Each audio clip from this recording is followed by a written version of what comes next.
All right. Hello, everybody. Welcome. This is our recording, our special online recording of The Way of the Hero, which is a superhero tabletop RPG, which will be coming to Kickstarter in just a couple days, actually. I am one of the writers, Alexandra Clinton, and we have Terry here, who is the creator of WoW. I will be your GM for the night. As I said, my name is Alexandra Clinton. I recently released the Deepman Files, and it is a spinoff of Echoes and Ashes, a paranormal mystery. I've been really grateful to be involved with this WoW project. I've had a ton of fun. I've got to be a player a couple times in our playtesting sessions, and I've been running a little bit. We've had some weekend sessions through the actual WoW Discord server. And we have another one coming up, I think, at the end of April, if I am correct. So that should be fun. And yeah, I'm really excited for tonight's game. So why don't we go around and start with some introductions here.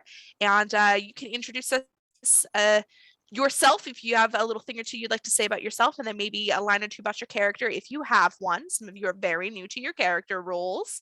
And then very, very, very new. I'm glad you got that about an hour ago. Thank you. But yeah, then we'll go ahead and kickstart the game. So let's just jump on over here to Terry. Hey everyone, I'm Terry, and Alex kind of did a great introduction for me. I've really enjoyed the Powered by the Apocalypse system. I think it's really simple, it's great for storytelling, and I think that that's an awesome way to present the way of the hero. It's really simple. You just take two 6-sided die, you roll them, and you add your applicable stat to that, and that's how you get it. Tonight I'm going to be playing a character named Kel, who is, he can read minds, he has the ability to telekinetically lift things with his mind. So he's kind of your psychic on the team. But that's who I'm going to be playing. And I'll pass it over to Martin. Hey everyone, I'm Martin, and I've done some stuff, other games, which is always a lot of fun. And I was in the last WoW weekend and had a blast playing a character with destiny powers. And I've been playing an insect-powered hero in other games here. But now I'm trying a brand new character who called Reflection, who has powers. He didn't originally have powers. He was a normal person, and he put on this mysterious artifact, mirrored medallion necklace, and now he can sense the powers of others and drain them and use them, even the powers of the dead. So that's always fun. So yeah, we'll see how it turns out. Why don't we just popcorn on over there to Amber? Thank you so much. Hi everyone, I'm Amber. Oh my gosh, sorry, totally blanked on my usual intro. My name is Amber. I'm also called the TTRPG Swiss Army Knife on Twitter. You can find me at the Space Jamber, like the 90s movie with Burr at the end. I host a TTRPG study hall on Twitch on Tuesday nights at 8 p.m. Eastern, where we just work together and do like really cozy collaborative work, focused productivity kind of stuff. But I've been playing WoW and been friends with Alex and Terry and the crew for like over a year now, and it's been wonderful testing this system, getting to learn the way that they're interpreting superheroes through WoW, and it's just, I'm so excited to play Miss Mercury, who I just got tonight. She is a speedster, so she can walk through walls. She has like some vibrational powers. She has some emotional powers. It's going to be a lot of fun, and I cannot wait to dive into all of the storytelling capacity this character has. And then we'll popcorn over to Manny. Hey everybody, my name is Manny. I'm playing Havoc. I've been playing Havoc since the playtest for WoW. A very fun character to play. Let's just say he's not your average IT guy. He's very, very tech savvy. He has abilities to, hack into all sorts of different technological things like computers, cell phones. So you have a technical problem, I'm your man. One of my many games that I played with some of these amazing people. Very excited for whoa. I mean, who would not want to play a superhero? I mean, come on. But yeah, that's me. Thank you. So quick note to anybody watching this after the upload, we are in the process of finishing editing on the WoW handbook. So some of the things you might see in our sessions might be changed by the time it is actually published. Most notable would be the Speedster class, which is actually a Kickstarter class that we may or may not even be adding on. We sure hope we will be, but it is definitely going to be refined going forward. So you will likely see some big changes from what Amber plays for us today. Yeah, so with that, we'll go ahead and get started with our session here. We will start by doing our task force briefing. So the way many of our sessions start is that our heroes, who are all licensed hero through AHA, which, correct me if I'm wrong, believe it stands for Association of Heroic Affairs. Right, okay. I've called it AHA so much that I sometimes forget what it actually stands for. So AHA, you've been called to AHA for your task briefing. All of you wear handy dandy watches, very, very smart watches, top of the line. I'm sure Havoc has customized his through and through. And these watches will alert you to when your team is needed. The four of you have all been called to headquarters, and there you see one of the team leads waiting in a briefing room for you. The team lead in this case is Sapphire Seer. She is a notable psychic champion, psychic hero. Most often she's involved with the medical unit, but in busy times, she does take point on some cases. And that seems to be today. So she gathers you all in and says, welcome. Thank you so much for responding in a timely manner. We have a little bit of a situation on our hands that's going to need a little bit of delicate touch. So we have called you all in hopes that this could be a case that you could handle. So follow me. So you walk through the stark halls of AHA headquarters, through the large kind of meeting atrium and into one of the smaller rooms. And there's a round table with a projector pulled up. Actually, I would say more of like a holograph. This is a high-tech organization. They don't need no school projectors. They have a full-on holograph system here. Havoc actually probably helped install it. So she has pulled up a couple individuals.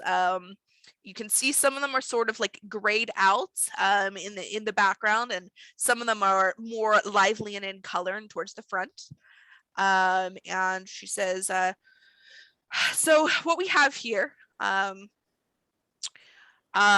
some missing civilians.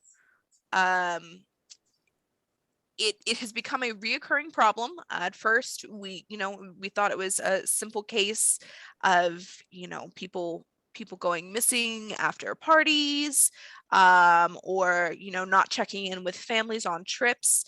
But this seems to be something that's getting to the point where it is a pattern. Numerous individuals have gone missing, and they are all people who are super powered. Now, obviously, in this world, just about everyone has some sort of superpower, although sometimes it's minor, from being able to accidentally fritz your phone with some static electricity powers to full-on villainy. In this case, everybody who has gone missing are individuals who have shown significant superpowers, however, have never gone on to application of them. These are not people who are considered heroes, nor are they anyone considered villains. They are people who have had superpower aptitude tests, if you will. Many of you probably would have gone through those in high school as well, and determining if you would like to use them in the field, in your professions. But it's becoming to the point where, as I said, that this is now a pattern. And to make matters worse, Havoc, his team actually helped dig up some additional information. So Havoc, thank you so much for the extra time you've been putting in on this. Through the dark web, we have actually found a list that has contained the names of some of these missing individuals, as well as names of people who, as far as we know, are alive and well. We believe that they are being targeted.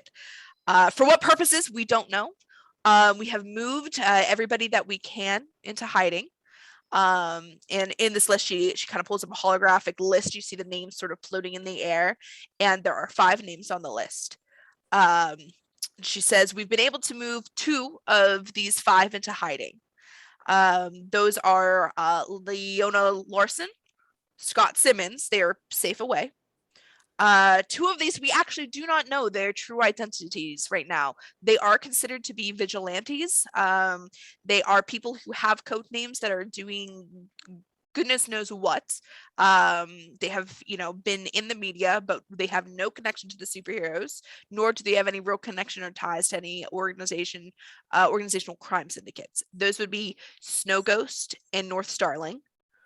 But one in particular, and this is where you all come in, one in particular is giving us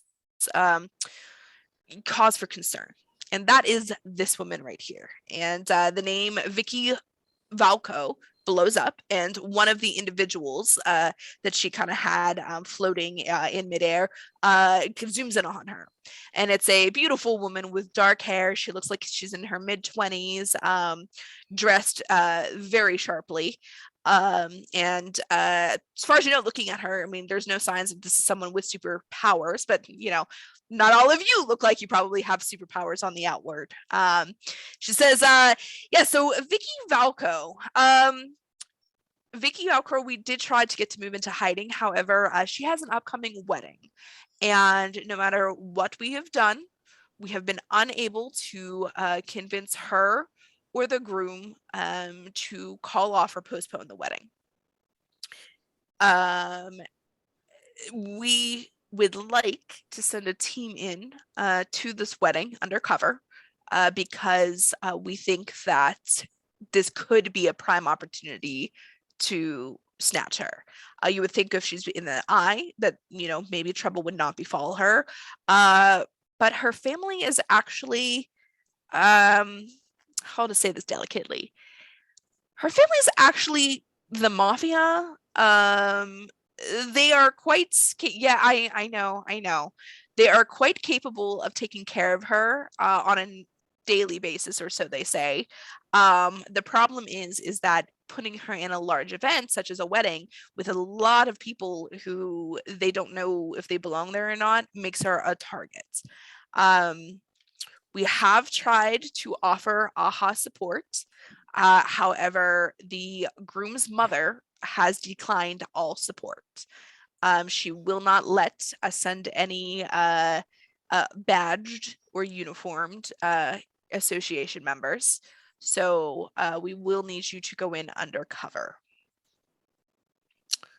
Now, that was a lot I just sort of threw at you very quickly, and we can go over anything you would like again. Does anybody have any questions about this right now? Yes. Is there a place in AHA where we can maybe get attire for this wedding? Absolutely. Yes, our research and development, we know that we definitely have our, I just simply call them the fashion department, but that's unfair. They do a lot of work. They do anything for era and cultural appropriate attire. They also do work to make sure that everything is reinforced and up to safety standards as well, so that none of you are in harm's way. So we will definitely get you outfitted with appropriate attire. Cool. So you said that there were a pattern to how these people were abducted. Were they all abducted in the same way, or were they all like precursors? That's a good question. It's less that there was a pattern in the way that they were abducted, but more in the target criteria. So all of them, I would say, were similarly capable when it comes to abilities. They were all individuals who show great promise if they were to be able to use their abilities. Many of them had, as we would call, active abilities that, should they be put up against another person, they should have been able to use, though many of them did not have training.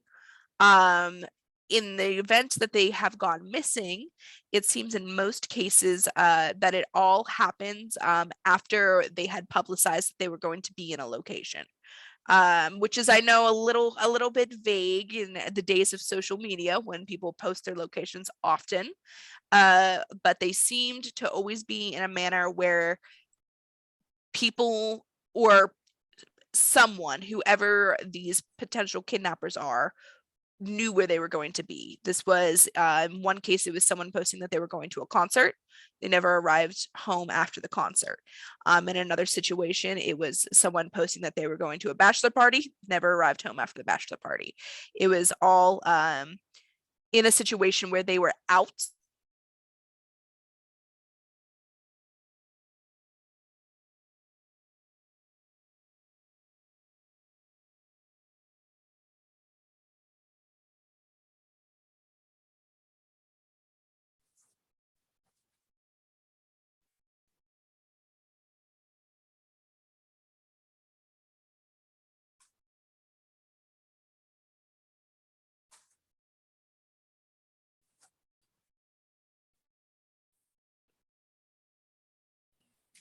Things that she has done in the past were the ability to create and manipulate plant life, vines. This has apparently been useful in her family's enterprises when it comes to the growth of things that may or may not be legal. However, charges have never actually stuck. So we can't actually go making those accusations. But it does seem that she has some abilities that her family likely used to further their own gains. Sounds like a thorny situation. Yes, it does. Reflection. And would we be prohibited from using our powers, or is this going to be power friendly kind of place? I would say that as the AHA protection has been declined, you will be going in undercover. The use of powers openly is disinclined. However, that does not mean you cannot use them. It simply means that you may need to be subtle. However, if, as they say, shit hits the fan, I think those rules go out the window. Okay, Um, understandable. do we have any intel as to, because her family is mafia, so I'm sure she'll have a lot of security at her wedding. That is true. Do we have any intel as to how many like bodyguards she usually travels with? Yes, actually. Her family has actually been quite forthcoming. In fact, it was her father who actually reached out to us to ask for our help. Despite whatever might have happened with the family in the past, he has declared that they are certainly going straight and narrow. And he has provided some intel on some unrelated cases as a show of goodwill, if you would. So he has been very forthcoming with the details that he can provide. So typically, she has essentially the entire armed force at her disposal. They're not always with her, but she could call them if needed. She always has one bodyguard with her.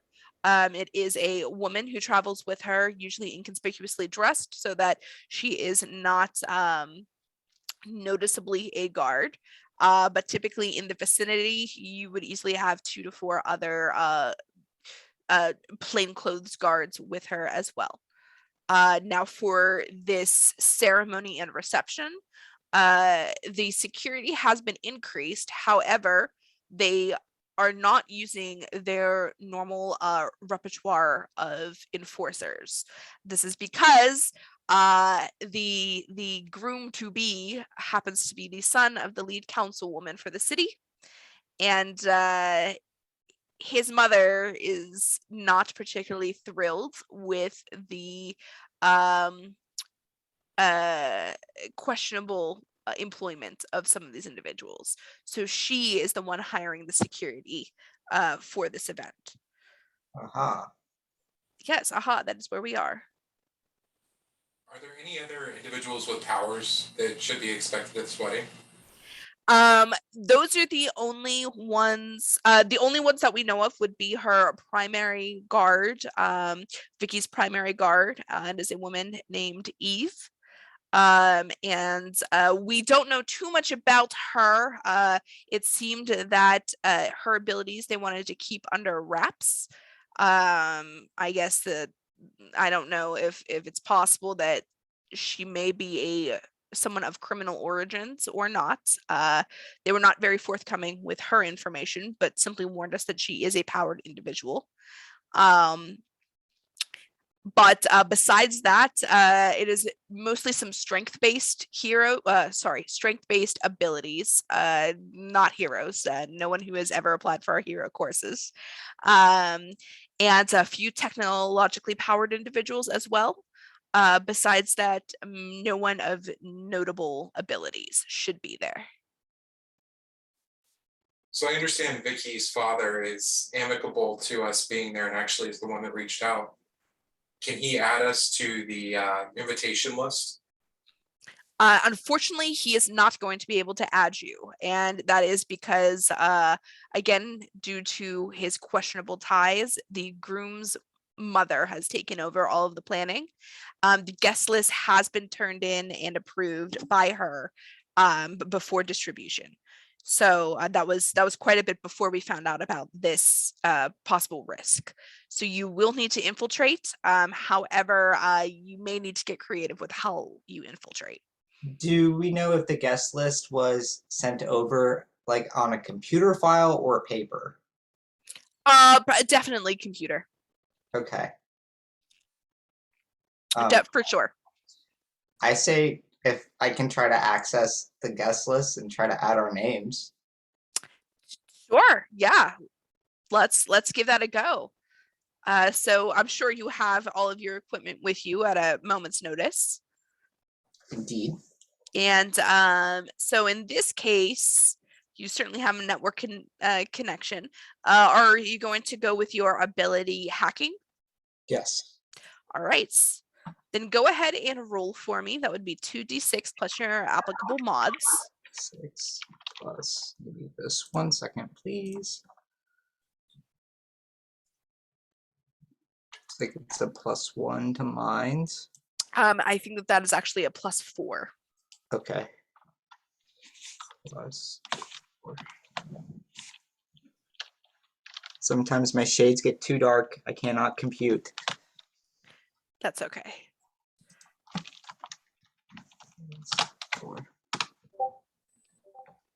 10. All right. So yes, you certainly are able to go ahead and hack that guest list. Now, on the one hand, you will not have the physical invitation with you if they check it, but your names are on the list. So if something happens, you might just need to convince the security guards to check the actual list. Okay. At least we're on the list, though. Now, what names are you putting down for this? Would they know our human names or our day names? Oh no, I'm asking you. Do you want your day names? If they ask for any proof of identity, how will you show them your identity, your ID?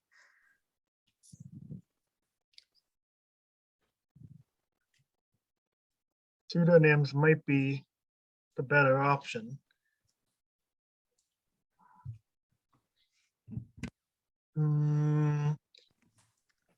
Flash Revere. Flash Revere, is that yours? Flash Revere, like Paul Flash Revere. Revere, Paul Revere. All right, Right. so we'll put a Flash Revere on. Okay. Captain Chaos. Sure, no one at all will.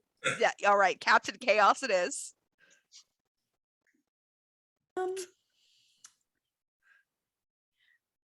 I think I have a fake ID that I've swiped from somebody at a bar once. That looks enough like me. For a Kaylee Cartwright. All right, Kaylee Cartwright.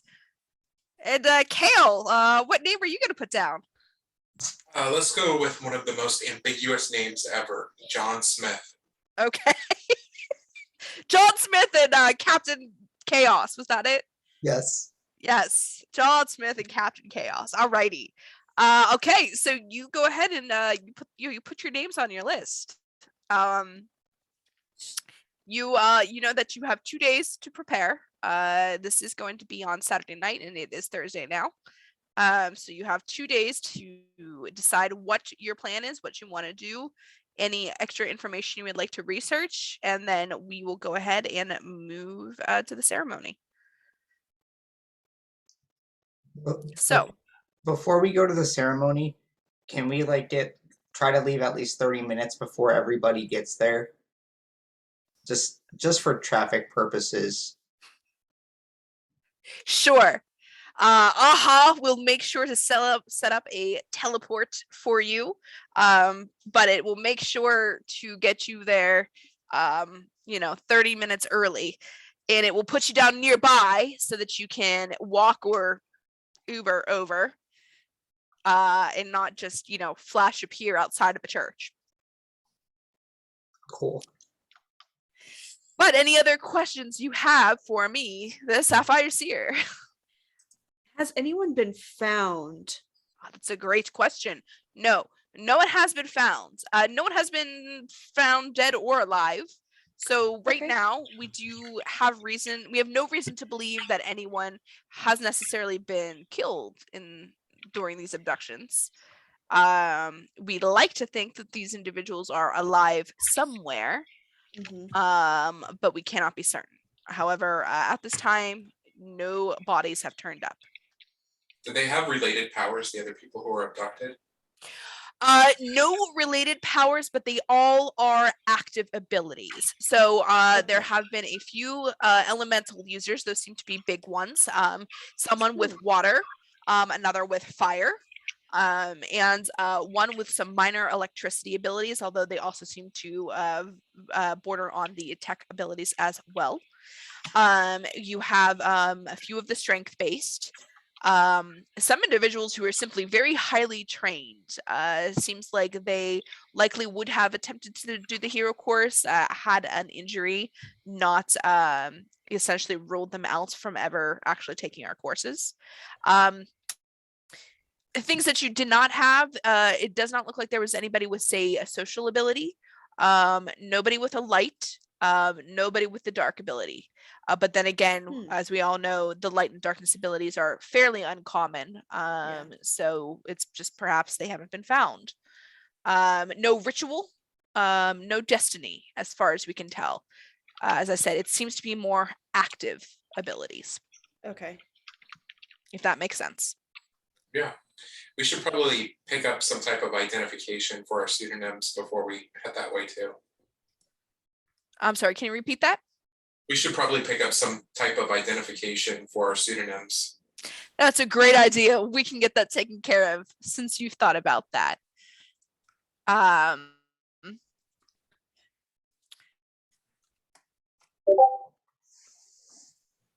All right. So, Havoc, if you could go ahead and just make a roll for me, and I'll just mark that on down. Okay. If any of you have things that you would like to do, you can always feel free to send me a message as well. But we will get you some IDs made up in our R&D supply department.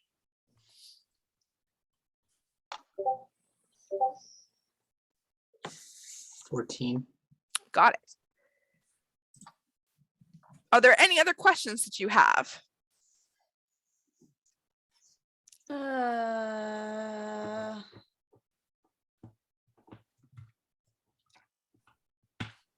Oh, I didn't realize that got picked up.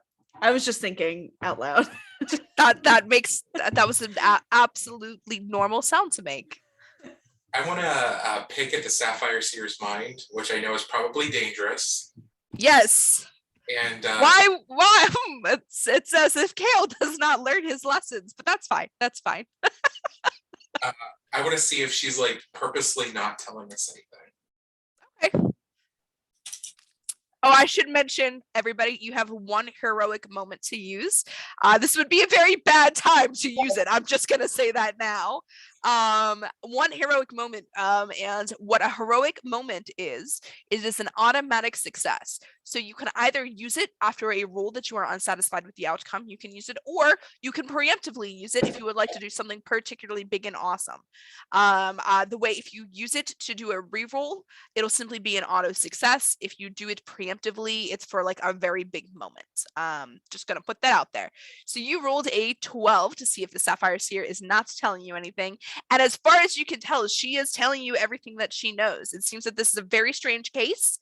And it seems that some other heroes have actually been sent out on the details of the heroes who are in, or I'm sorry, the targets who are in hiding. So this seems legit. Not some sort of setup as far as she knows. She thinks it's an interesting case, but she wishes she wasn't on this one. She would rather be in her office doing some work. Thank you, Sapphire Seer. She gives you a look with narrowed eyes. As one of the foremost psychic ability users, you gather that she can probably feel when someone's poking around in her mind. Also, you've done this to her before. Those of you who are new don't know this, but he's absolutely done this to her before. So I think at this point, she just expects that Kale's going to do it to her every single time they meet. So, but yeah, so she just sort of like narrows her eyes and then moves on and says, "Any other questions you would like to ask me to my face?" If we do end up finding the culprits, Yes. how would you prefer us to subdue them? Well, adamantine cuffs are always the best bet, but those are not given out to everyone. So it would be helpful if someone here had those. Wow, it really would be helpful. if Really someone would had be those. so helpful, like, so that is the best way. Obviously, we never kill villains unless we absolutely have to. Our goal is to always subdue and to bring them in to face justice. And especially in this case, while they would be committing a crime, if you catch them in the act, we cannot charge them with anything else until we know more about them. So be sure to always use reasonable force and subdue and restrain rather than kill, as is the AHA way. We are heroes. We are licensed heroes who work for the public. One other thing, is there a safe space or a safe house either for AHA or for Vicky's father, where we can take the bride to be or the groom or anyone else apparently in danger should there be an attack? That is a great question. We have not set one up, but upon your inquiry, I'm sure we can get one set up nearby with the help of Vicky's father. Thank you. Whose name is Vincent, by the way.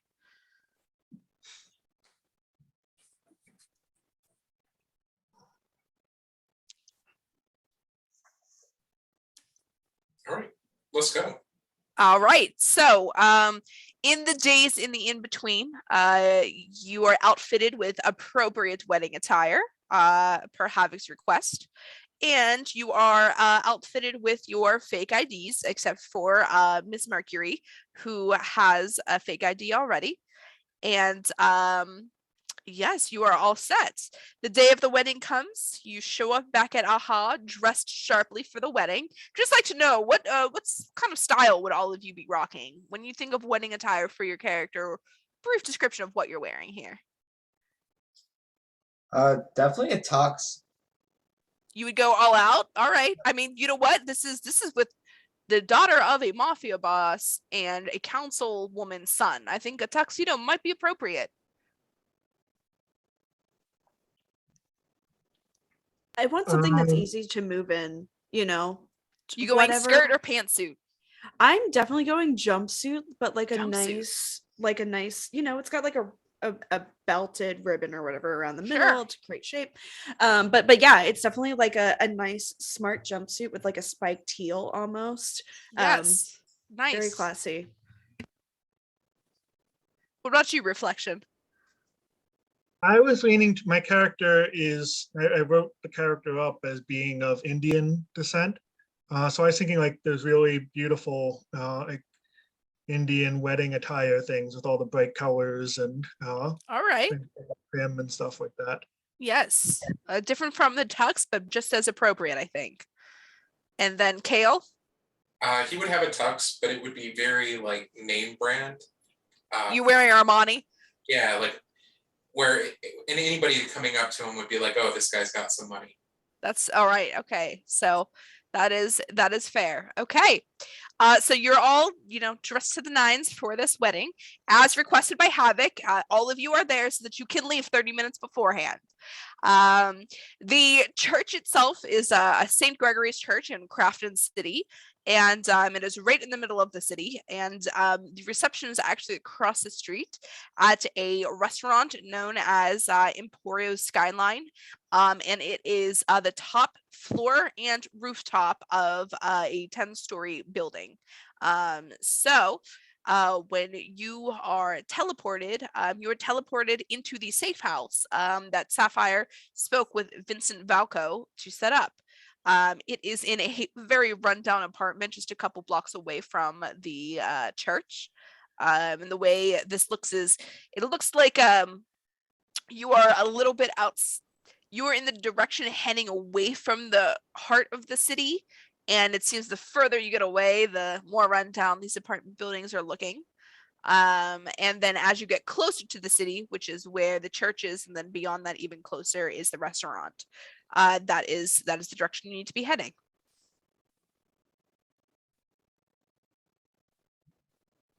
All right. So is it like walking distance from where we're at?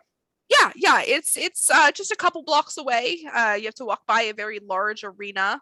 It looks like a very heavy traffic area, but it's all city walking. So you can go ahead and walk those blocks, get those walk signs, follow the laws, don't get yourself arrested.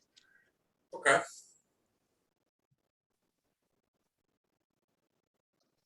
As we get closer to the actual venue of the wedding, Kel's going to start just poking in on people's minds to see if there's anybody that's like casing the buildings or anything like that. Sure. I would like you to tell me where you are. Look, you know what? Roll a mind for me. Just a straight mind. Don't add any additional. 9. Okay. You are walking up, and one of the things you catch is it sounds like a panicked voice going, "Where is the rest of security?"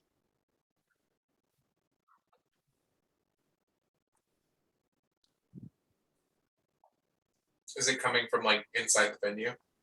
No, it's actually right outside of it. So as you're approaching, you're walking up, you're a couple blocks down, you come out of the apartment, you're walking, and you're passing people. Some people, there's someone asking $1 for you, giggling. There are additional people, talking about the latest sports game, pointing at some times on the arena. And then as you start to get a little bit closer, that voice really seems to stick out to you. The church is coming into view, and it's just like clear as day. Someone saying, "Where is the rest of security?" Am I able to like focus on that specific voice? Yeah. So you do. You rolled I think actually is that a specific ability for you? Yeah. Is it one that you have to roll, or does this simply happen? It's a soul roll. It's a soul roll. Go ahead and do a soul roll. Oh, okay, yeah. You can definitely narrow in on exactly where it's coming from. You look around and you can see that there is someone. It is a young man dressed in a tuxedo. But it's not name brand like yours. It looks more like a uniform. And you can see an earpiece as well. And he is looking around. He's looks to be leaning and taking a look into cars that are parked along the streets, and you can just see that he's like, "Where is security? Where are they?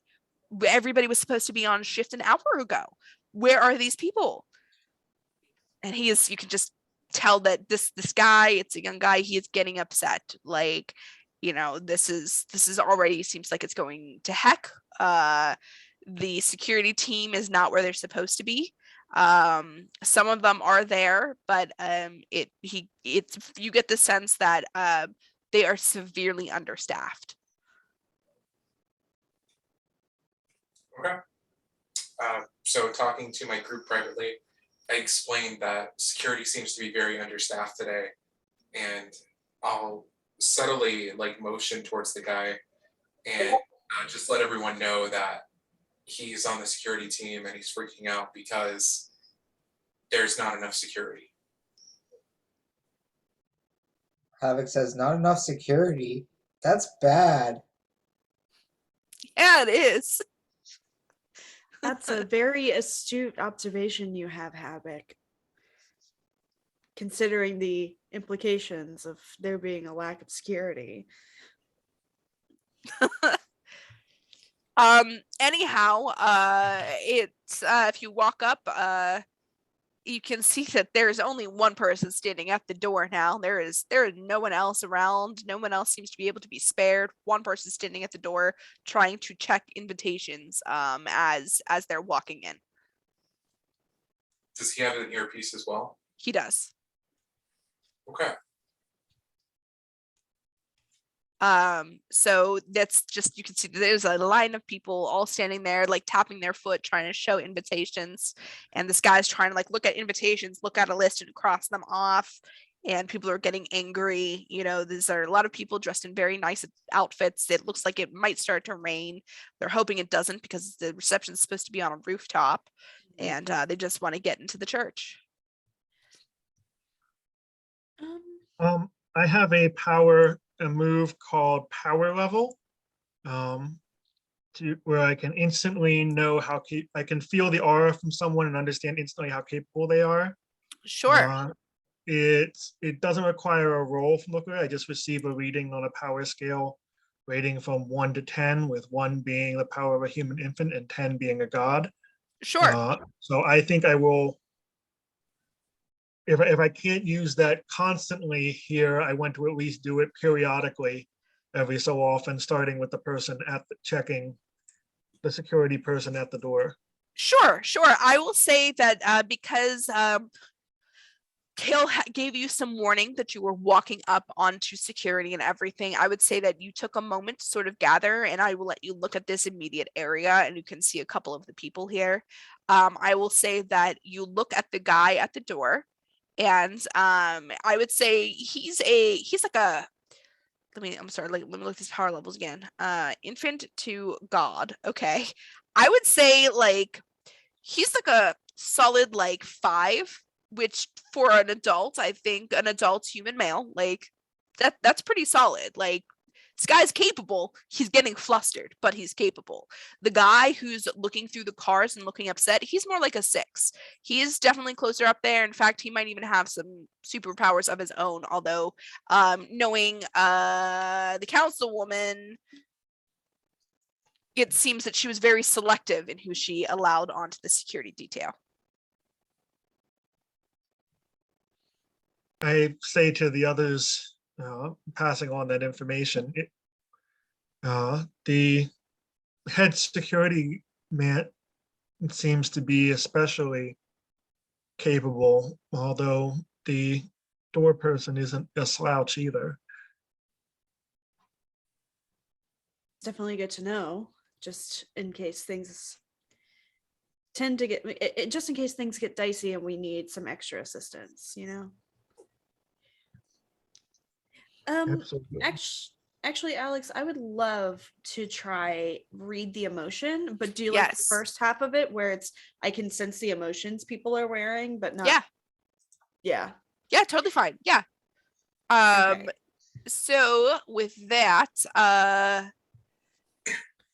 you usually don't need to roll for this one. This one can essentially just happen. You get the sense of irritation, boredom and irritation from the people who are waiting to get into the church. From the security guy who is flustered. It seems like this guy's anxiety is through the roof right now. And then the one who is looking around, he is bordering on anger. He is getting upset and angry. Around you though, in this area, it does not seem like anybody is giving off any vibes that would make you feel like red flags, you know? Mm-hmm. All right. I think when I get to the guy that's like checking my ID or whatever, I'm just like, oh, it's such a lovely day for a wedding, isn't it? So, you all wait in line and your turn comes up and Ms. Mercury is leading your pack. You hand over your fake ID, which is the one that you swiped before from someone else. He looks confused that you don't have an invitation and he looks like he's about to ask you for it. But when you say that, he stops and he looks up at you and he says, it sure was supposed to be, but now everyone's worried about rain. He's just sorry, just give me a minute. And he's trying to like flip through his pages that he has. Well, that's supposed to be good luck. It's supposed to wash away all of the bad things that have happened before and start fresh for the happy couple. He sighs and he's like, I sure hope so. These kids are going to be off to a rough start. And then he looks and he says, he looks at your ID and he says, oh, sorry. Hold on. Let me just see if I can find it on there. And it looks like your names are towards the very, very, very bottom of the list. But he finds you and he says, oh, okay, all right, there it is. Do you just, you might need your invitation to get into the reception. Oh, shoot. Ah, damn. I mean, I'm so sorry. Like, I must have misplaced it. But, it, it's hard to keep track of mail these days. But, is there something maybe like that you could give us as like a proof that you signed us in? Like a... There are people behind you. Oh, and you hear them going, hey, they're like, come on, like get in. I'm come so on. sorry. I'm so sorry. Here, no, it's completely fine. No worries at all. Thank you so much for your service. And I take my and going. He sort of like, yeah, enjoy. And then he moves on to the next one of you. So I guess that'll be me. Yep. Say, how's it going there, buddy? Not great. ID? Yeah, here you go. He takes your ID and he looks at it and he's like, Captain K, I thought that was a fake name. Hold on. And he hands it, he crosses you off and you can hear him say something like, must be the bride's side, and then hands it back to you. Thank you, sir. And he's like, just like I said to the woman before you, you're probably going to need an invitation to get into the reception.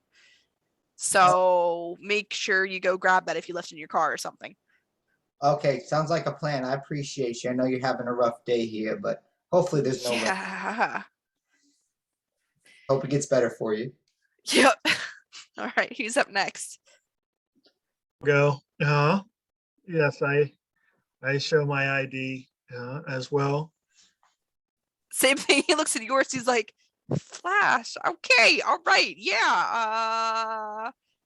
I got you right here, buddy. And he crosses it off and looks and he says, definitely also probably the bride's side. He hands it to you. I'll give him my ID and just preemptively say, I'm on the bride's side. John Smith? again, he's like, that I honestly thought that was fake too. Okay, great. And he crosses it off and he looks you up and down and he looks at your Armani suits and he's like, yep, that makes sense. And then you go on through.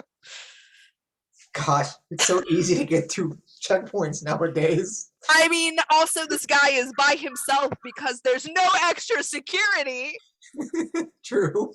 Yeah, that's What's taking them so long? what is taking them so long. So Havoc actually diverted security, guys. Yes, that's what Havoc was rolling for. Havoc rolled to send security the wrong location coordinates, and he succeeded. Oh. So that's why there is no security here. I need you to make me one of those earpieces, Havoc. Oh, that's an idea. You need an earpiece? Yeah. Okay, I'll get on it. Let's see. Do you have an ability that would let you create that? Oh, let's see here. Well, I think you could probably use futuristic technology. You just Yeah. have to find something that you can take apart to create it. Anybody have anything tech with them? That you probably won't get back. Right. Like a USB drive, an old pair of earphones you're not using. I guess maybe I do have a old. No, actually, I definitely have an old iPod at the bottom of my bag, and I just pass it over. And I'm just like, I hope old My Chemical Romance is fine. It is okay. So- yes, thank you very much. Any type of tech can come in handy in this situation.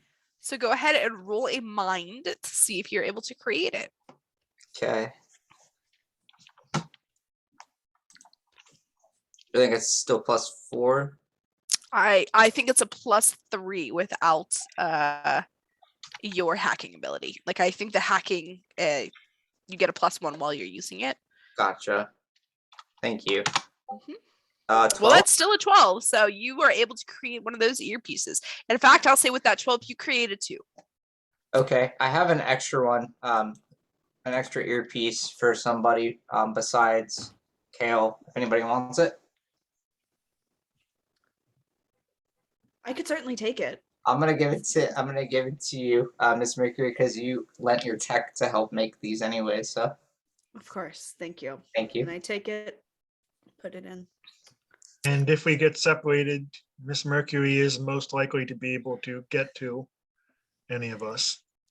That's Good very point. true. It's very true. All right. So you walk into this beautiful cathedral. It is just absolutely lovely. It is 200 years old. It is considered to be a site that is historically preserved.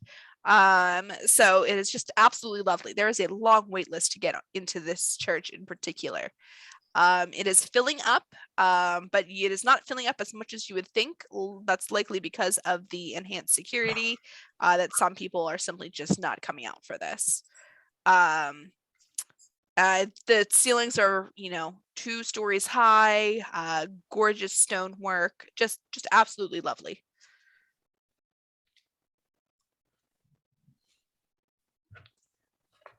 What a beautiful place. Yes, what a beautiful wedding. What a beautiful wedding. You can hear one of the bridesmaids actually saying that. Does she say it to a waiter? Now he's in the reception. Oh, okay. All right. Yes, but what a shame they don't have any hors d'oeuvres.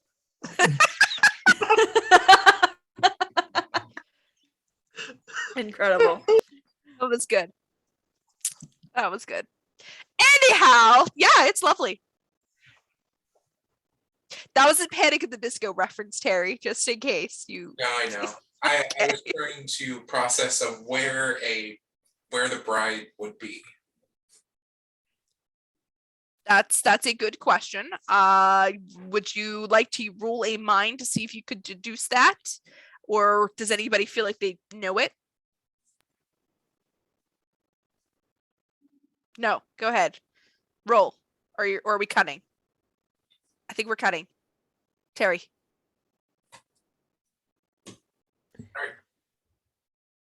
All right. Resume. And yeah, so if anybody would like, if you simply know where you think a bride might be, you could do that. Or Kale, if you would like to roll a mind, you can roll to see if you would know where that would be. Is there like someone who's serving drinks or something? Not in the church. All right, let's just see what Kale knows. He's not very smart. He generally tends to just borrow from people's minds. 7. I would say, Kale would probably think like, I mean, I've seen a couple movies. Isn't there usually like some sort of like a suite, like a bridal suite or something where, the bride might hang out in, so you could walk around and see if you could find that. Let's do it. Okay. So I would say that normally you would get stopped by security if you tried to do that. But as there is no freaking security now, you can just walk around as you see fit. makes things easier, I guess. Yeah, I'm sure there are a lot of people thinking that right now, Havoc. Yeah, a ton of A lot of people. Because that's what the bride wants on her wedding day, is for everybody to find the bride and be like, oh my God, I'm just so happy for you. Yeah. Pretty much. Actually, in fact, that's how you find the bride, is that there is a group of people standing in front of a door that is like half opened and doing exactly that. Oh no. Flashbacks.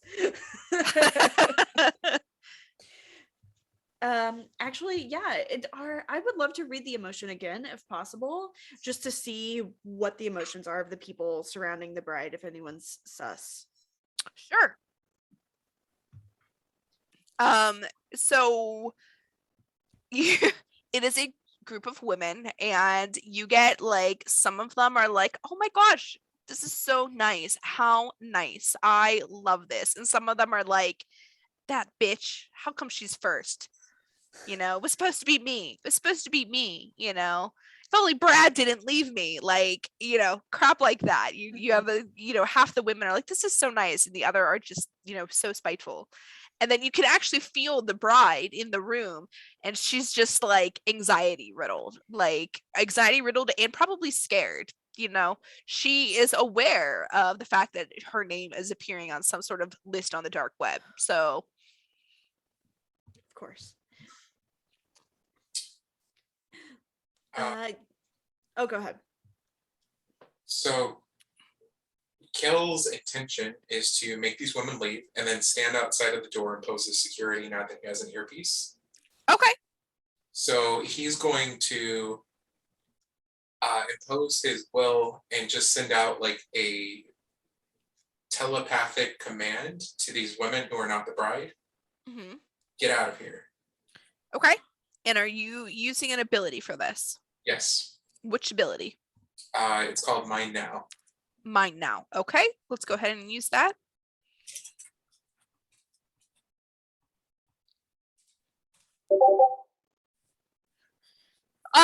I will say that you succeed. There were like 5 women standing outside. 3 of them leave.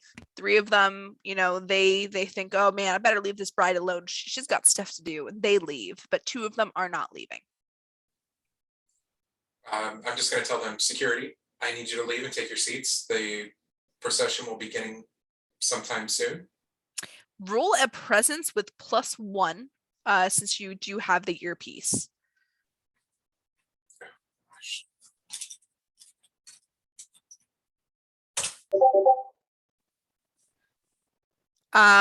One of them leaves, but one of them is just like, oh, she's my best friend. Like, I can't leave her. Although you notice she's not dressed like a bridesmaid. So is she really her best friend? I walk up to her and Kale and I say, beep off, go take your seats. The thing is about to start. You say beep off? Is that what you say? Literally beep off. Yes. Go ahead, roll a presence. 1 sec. What is it? Plus, I'm sorry. Presence. So whatever your presence stat is.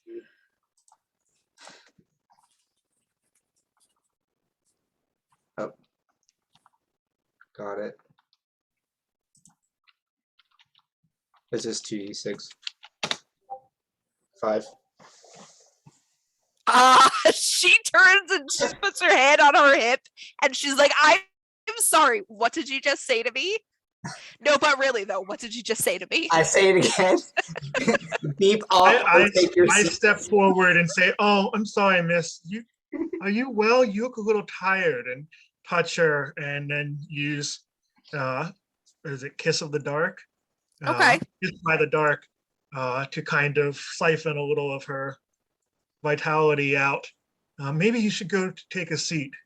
All right. So it's based on quick.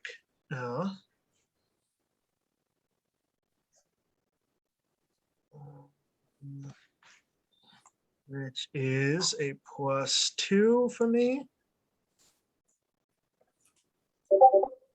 So that's a 7.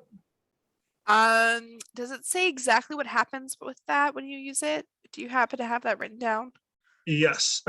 You don't need sharp fangs to suck the life out of people. With a touch, you steal some of their life for yourself. Use quick to attack. Does your quick modifier and damage, so 2 damage. Stun your target and gain half the damage back in health. So she should be at least. I'm not trying to seriously hurt her. Just sure. You touch her and she gets the pang of like a headache, and she sort of sways a little bit, and then she says, "Oh yeah, I had better go sit down," and she goes ahead and steps away. But you yourself, you are actually also going to suffer 1 harm instead of healing anything, since you, Gotcha. by rolling a 7, you sort of opened yourself up. Yeah, I'll be kind of chivalrous and escort her to her seat, leaving the others to do their thing. So Kel just positions himself in front of the door and strategically puts his hand like this, like he's listening to the comm, which he probably should.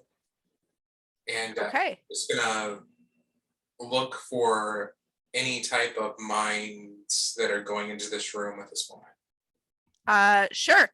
Do you want, now that you're in front of the room, would you like to roll anything? Would you like to do anything now that you can, like the other women are away?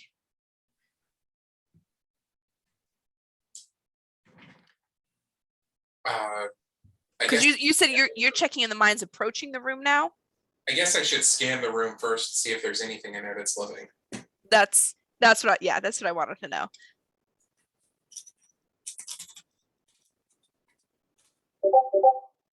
Yeah. 10. All right. You scan the room, and there are two people in that room that you're picking up on. One is the bride. One, there's someone else in there that the emotional scan that Ms. Mercury did not pick up on. And you get the sense that there is something very strange about this mind. Something that you have not really encountered before. Well, we know she has a bodyguard as well. You do. So I'm just going to write that off to her bodyguard. Okay.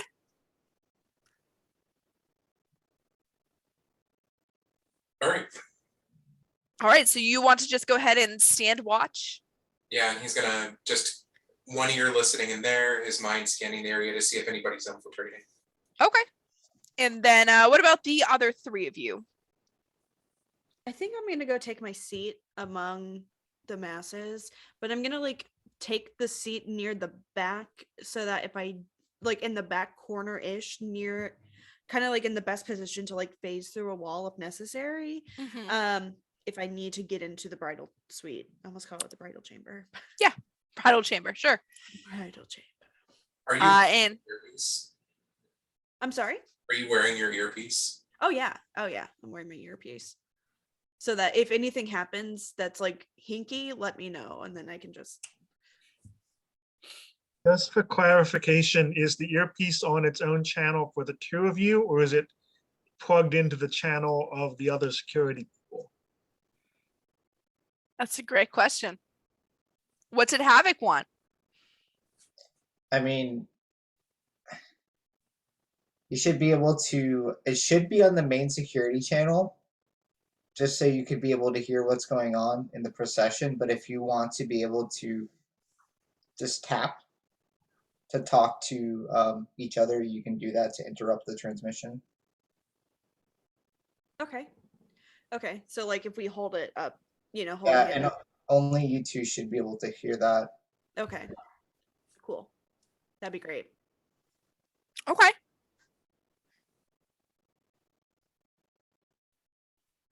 I'm inclined to sit. I'm torn between whether it's better to spread out or sit close to Miss Mercury so that if we do get called somewhere, you can move quickly, or be in a position to spread out to cover the whole church. So I'll probably sit somewhere near the front and just look back over my shoulder periodically to eye Miss Mercury on the bride side, of course.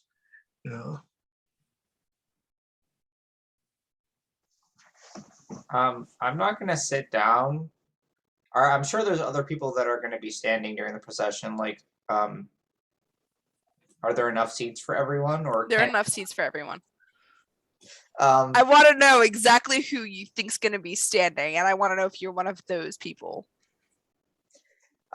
well, I was just gonna assume the role of a security guard and just stand up and Okay. monitor the guests. Okay, you could do that. Okay, I guess that's what You can I'll. stand towards the back and do that. Yep. I was gonna wonder if And- you were gonna be one of those guys that says, "I'm gonna take out my cell phone and stand right towards the middle of the aisle and take pictures and get in the photographer's way." That's what I was waiting to see if you said. I don't want to be that person. I'd rather be as inconspicuous as possible and then ready to go in case something pops off. All right. So you do that, and what about your reflection? Anywhere in particular you're sitting or going? Oh, Reflection? Sorry about that. I think I do want to try and see if I can pick out the mother of the groom and see if I can get a read on her. All right. Power level Yeah, ability. sure. Because I admit before Havoc revealed what he did with the security, I thought it was her that made the security scarce, and I want to get a sense on her level of power. Obviously, she's politically influential since she's like a city hall person. You said. Yes. Yep. So yeah.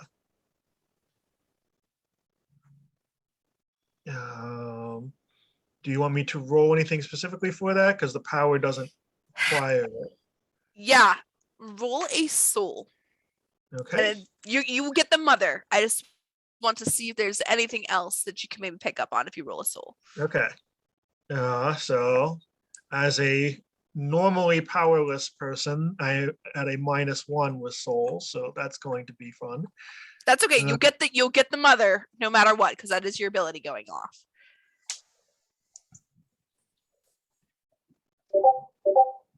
Oof. Okay, no, it's all right. Nothing bad happens. I'm just not going to give you anyone extra in this case. So the mother and those immediately around her, you can kind of see, and they're all pretty low level. They're like I would say a 3 and a 4, which is probably what an untrained human adult would be. I would venture to guess. Terry, is that how you would consider that? Yeah. Okay, so like a 3 to 4 would be normal, untrained. So the people around her dressed very well, but weak. Like they're just normal people. Maybe one of them took a self-defense course, but nothing from those people. Now, would you like to roll a mind just to see what you can pick up from them? Absolutely. That's a little bit better with a 1. So let's roll for that. Well, It's all right. that's You know still a what? 6. You are still dazed, from getting into that trance-like state to try to catch those power levels. You're a little dazed.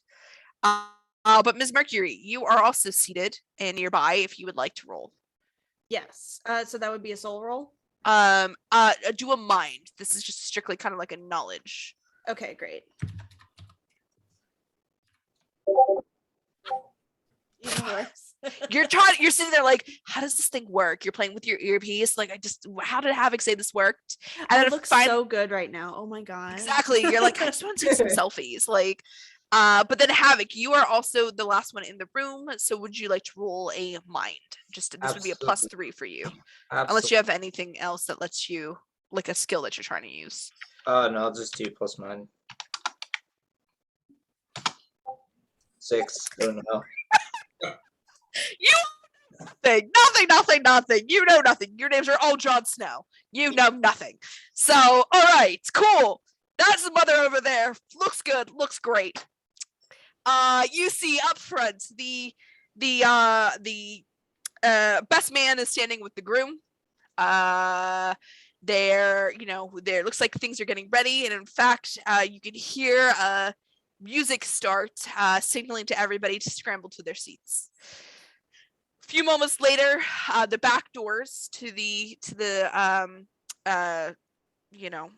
actual church area close, and then they open again, and in starts the procession. And this is, bridesmaids and groomsmen walking in together.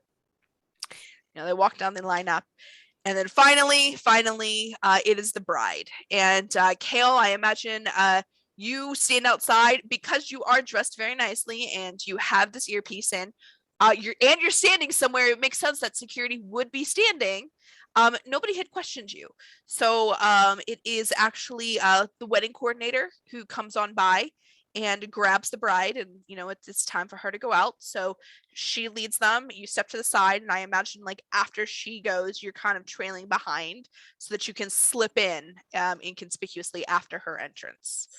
So the bride, she looks quite lovely. She really does. She is dressed fairly conservatively, all things considered. She's wearing looks like a strapless dress, but then with a lace top underneath.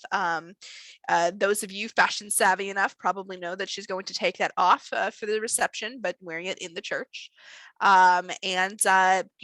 She's got beautiful, very expensive flowers, and she walks down the aisle, and it looks like everything's fine here. It looks like things are going perfectly fine.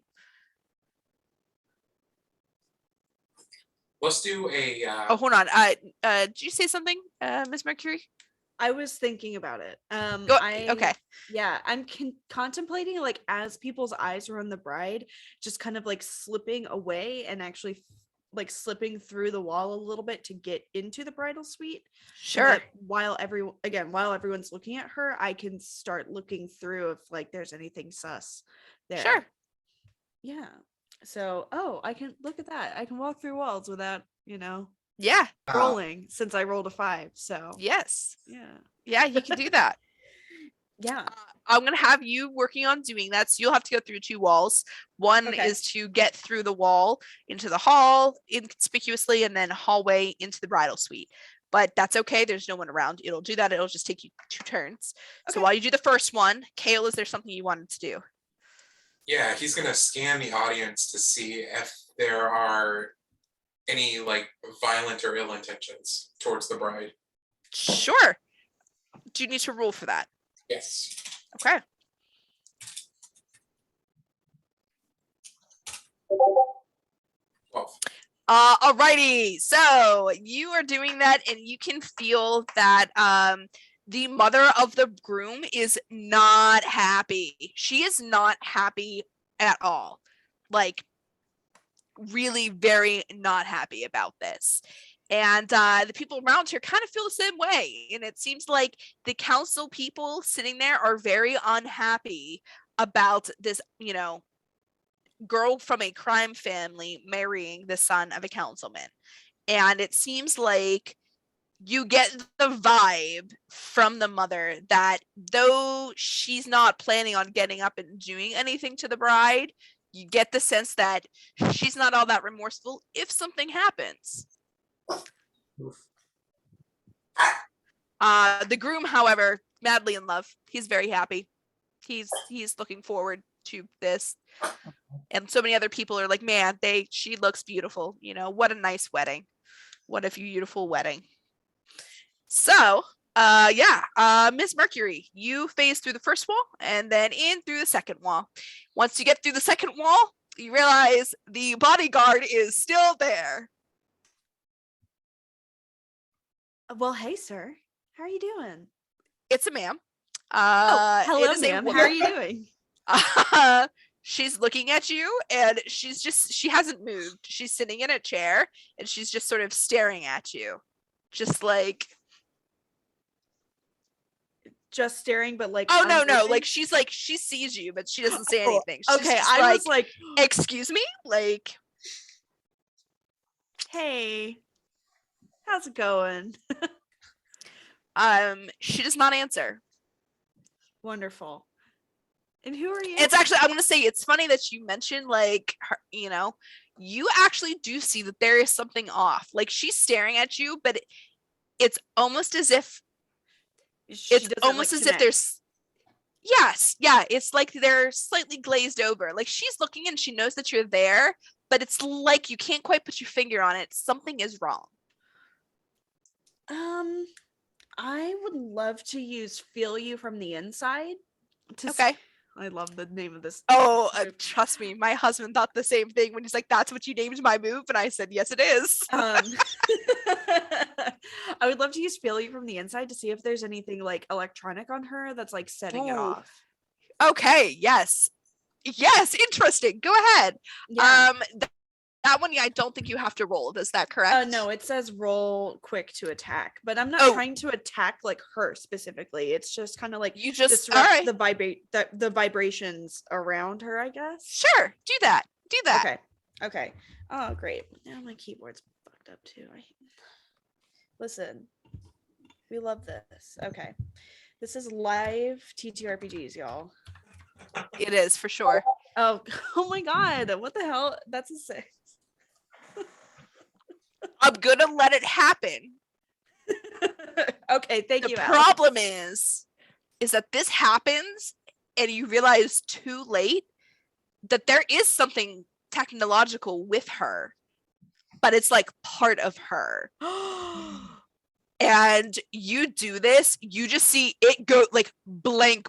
Her body goes rigid, completely rigid, and she collapses. She's like down, like she hits her head, like she's down.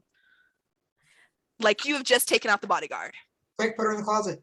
I am like, they should not have put a new hero on this case. This is terrible. Oh my god. Yes, I'm thinking those that feeling, that fight or flight feeling is kicking in.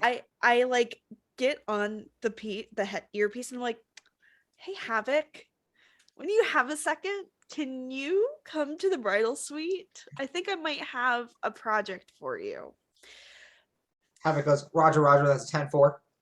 He's on the way. All right, I'm gonna say Havoc did not have an earpiece. Oh, however, Havoc himself, I believe, is at least a little technological himself. He might not be, all human, if I recall. So I will say that he's able to pick up on your inner communications easily. Mm-hmm. Okay, yeah. Well, thank you. Yeah. So Havoc, do you pick up on it, bud? Roger that. All right, great. Okay, well, I guess a little bit later you hear Havoc knocking on the door, like, oh, hello. Hey, this usually doesn't happen. I'm used to knocking women out like this. Well, I'm used to knocking women out, but not like this. Can you? I came into the room. She was kind of glazed over at first, and then I did my magic on her, and then she kind of just completely short-circuited and hit her head, and I think there's something actually technological going on with her. Can you peek in and see what's going on, and maybe I can, while you do that, I can just do some investigating. Yeah, I can give it a try. Uh, Lifesaver.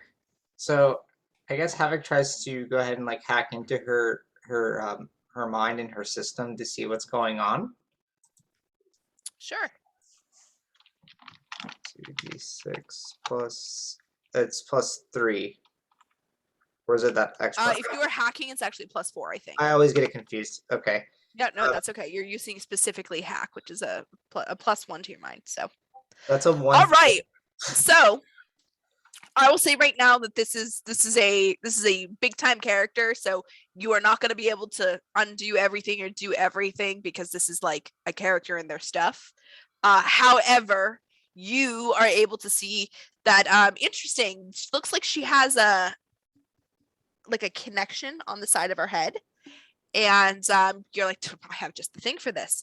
And you hardwire in using a handy dandy cord you have, because you always have your supplies with you, and you connect up to your modified phone or something, and you realize that this is a person who has gone under neurological enhancement, and they have chips in their brain, and Miss Mercury just managed to completely shut those down using her vibrations, and she's still alive, but it's like things are no longer connecting, and unless this is fixed, she's probably just gonna be in a coma. I'm so sorry. I'm so new to my powers. I haven't really quite figured them out yet. Sorry. I mean, she's still alive. She just needs to be basically rebooted. Yeah. Is there like would I know if there's like a reboot switch on? With that 14, I will say you do know how to reboot her, and you think I cannot mess with this hardware. This is, it's not my hardware. I don't have the equipment to do this. But I know enough that I can fix this. Okay. So you are able to, if you so wish, you can reboot her. Yeah, I want to reboot her. Okay, so you do that, and her body jolts again, and then it seems to like vibrate a little bit, and then like jolts, and then slowly it seems like she starts to come to. She has that original glazed look still kind of in her eyes, and I would say glazed might be the wrong term. It's more like they almost look dead, like there's not a lot of emotion behind them. Oh. You are muted. Which is why I didn't pick up on her emotions. Yes. Oh my God, that makes so much Correct. sense. Okay. All right, I got this. All right, cool. Okay. So I mean, Havoc she's okay? She's back to normal? I mean, she's okay. It's like going into a shock pretty much. I mean, she's still gonna need some time to be able to like fully wake up and retain Okay. who she is. Okay, well, that's good at least. Well, thank you so much for saving my ass. I really appreciate it. No problem. But I definitely do want to like snoop around because Yeah, you can do that. She's like waking up and rebooting, but it seems like she's not quite with it. So whatever she can do, she's not going to do. Okay, great. Yeah. So what would I roll for? Would it be I guess What are you trying to do? Again, I just want to snoop around. Just snoop? And see, yeah. That would be a mind. A mind. Okay. Yes. Meanwhile, while you're doing this, the wedding is continuing on the outside, and Kale and Reflection, you're watching this and you're like, yeah, this is a pretty nice ceremony. It's kind of sad to think that like there might be some sort of threat going on, because like these young kids seem like very much in love, and it's beautiful, and you can just tell that there's a lot of like love and joy in the room, except for Kale, who's like, except for that group right there. But overall, like it seems like things are fine. As for the snooping, you snoop, but you don't find anything of note. The only things you seem to find, it looks like the bride did leave her phone behind, because she's obviously not carrying that down the aisle with her. Right.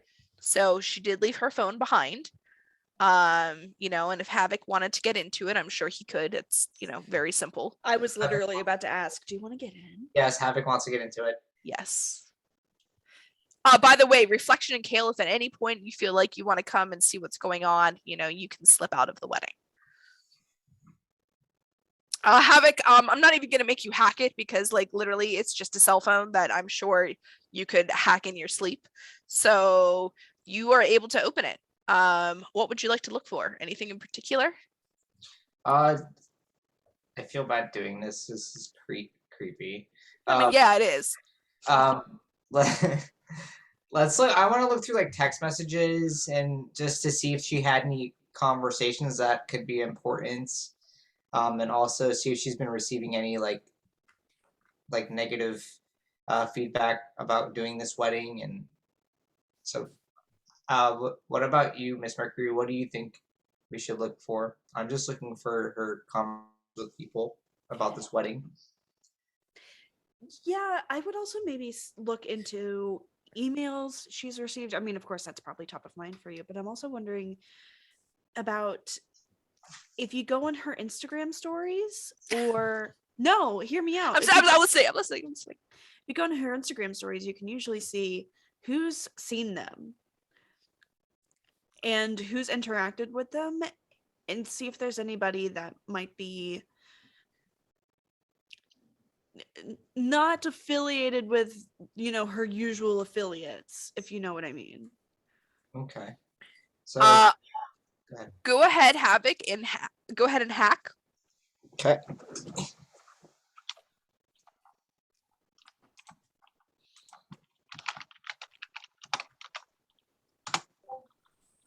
Happened. Oh, hang on. Try that again. You did not get a 30. 12. 12. All right. Yeah. All right. Give me 3 things you want to look for. I want to look and see how many times people that are not usually part of our circle have viewed her post, who's viewing her post, and I want to view these people's profiles.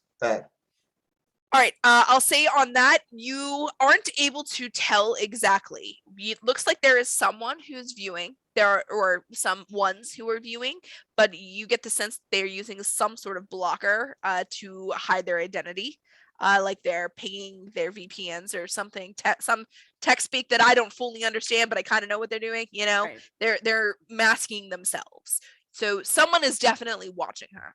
Absolutely. It might seem fine out there right now, but someone is definitely watching her, and you get the sense something is going to go down at some point, no doubt. They are tracking her. You also know that they seem to pay in particular attention to times when she's not with her bodyguard. So that seems to be the moments that have the most views are times when she's posting things that are solo. So there is that. That's one question. I'll give you 2 more. Okay. Would I see if there's a way to block her being tracked from these people? I'm not going to count that as a question. You would think that, there's possibility you could set something up, but you don't know if there's. Well, okay, I'll say yes. You can do this in the hopes that something might be negated in the future. But if they're already here at her wedding, obviously that's not going to make a difference. Yeah. So I won't count that as one of your questions.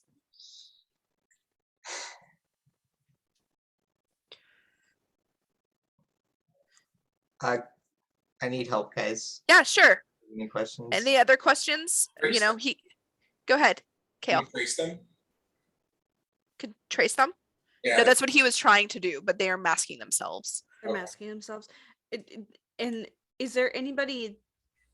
I assume that means we also can't see if there's anybody that's there that also is here at the wedding. Well, you can. But it's a lot of people because, a ton of them are watching. Okay. Are there anything else you'd like to search for as far as conversations? Any information? What about Venmo exchanges? Like money passed between her and other folks. You can see it. You can see Venmo exchanges, but it doesn't seem like anything suspicious. mostly emojis, you know, and it seems like a lot of them deal with plants and winky faces. Yeah, I was gonna ask, what about any talk about powers? Aha! Okay, yes, that is something. If you search for that, you can just basically do a quick search through her conversations. You see quite a few of them popping up between her dad, her mother-in-law to be, and the groom. Okay. And it seems like she's been talking about something with the groom related to powers, although it's super vague, as if they are deliberately not mentioning things, so it's not in text. But these two seem to definitely be doing some sort of exchange about abilities. I will say that it gives you the sense, because you rolled high, and this is your third question, it gives you the sense that the son likely has abilities. The mother is on there, you know, quick search about them. The mother seems to have an extreme dislike for people with abilities and wanted the bodyguard to not be invited to the wedding because of that. And the father was basically being like, no, I'll smooth it over. There's no problems. If she wants to handle the security team, fine. She can find her own people. We'll get, but the security guard who, I think I said her name earlier. I said it wrong. We're going to go with, they keep calling the security guard Edan, is going to be allowed. Like, it's not a problem. It'll be fine. But it seems like, yeah, so the mother seems to really dislike abilities, but it seems like the son might have some himself. Okay. Are you sharing that over comms? Beep. That's affirmative. All right, so I want to check his mind for like about his powers. Sure. What are you going to do for about that exactly?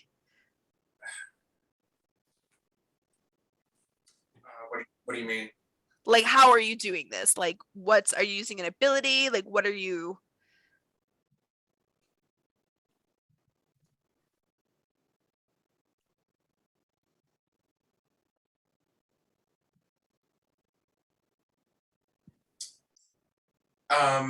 I'm hoping to use an ability to dig deep into his mind. Well, maybe now isn't the best time because he's like at his wedding. Okay, I'm gonna just give him some alone, some breathing room on the before you start doing that. All right. But one thing I will do is I want to create an illusion. Yeah. And like if they're standing here, move them like 5 feet over. So okay. like someone tries to grab them. Sure. Yeah, no, I get that. I will say it's even just going to be like a foot, because a foot is probably enough of a distance that if someone were to try to grab, they wouldn't notice, and it's enough that they just sort of flickered, people might not notice, you know? Yeah. So yeah, it sort of does a weird flicker thing, and to everybody it looks like they have moved like 1 foot, and it's just enough where they're like, huh, weird, but like everyone's clapping, you know, we're getting to the "you may now kiss the bride," and you know, things, the joys at the high, like you're reaching that point. Right now everything seems to be okay. I mean, Havoc, what do you make of all of this?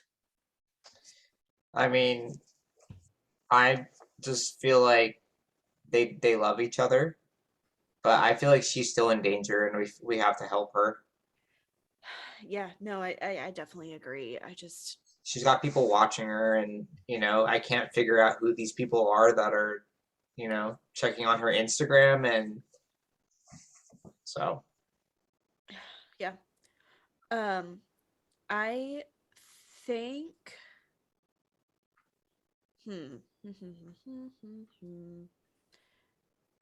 Yeah, I can. Sorry, I'm still thinking like 6,000 things at once. That's okay. Well, we'll say that this is starting to wrap up, you know, as I said, they're reaching the end. You know, you can start hearing the joyous recession music as things are wrapping up outside, and the bride and groom start walking down. Havoc, as you know, things are starting to wrap up, and you're realizing that you're probably not going to have a whole lot of time left in this room. You know, you're still trying to track these people, even though nothing's coming back. You get a quick ping, and it seems like someone is onto you doing tracking. And they send you an emoji that just is like a it's like a circus tent emoji, a clown, a winky face, and then like a blood drop. And I that's what you get. I reply back with gravestone, skull and bones, and fire and blood drop. Then you get a message back that says, "Hope you can make it." Okay. Winky face. So would I know if this thing that's been tracked or sent to me, is there a way for me to track where this message is coming from, or is it still blocked? I will say that you couldn't pin it to like a person, like you can't get that close. But you know it's coming from, like, I would say 4-block vicinity. Like you triangulate it to like within 4 blocks. So whoever sent it, you would gather, is in the vicinity. Do we know if the car that the bride and groom will be traveling in has a built-in navigational system? Yeah, probably. But just keep in mind that the reception is across the street. Across the street, yeah. Yeah, They so have they to go to the reception. Do you have to? I mean, you don't have to, I guess. No, If you do want to they turn have down a to go to party? the reception? Do they have to go to the reception of their wedding? Would you like to go and try to tell them no? No.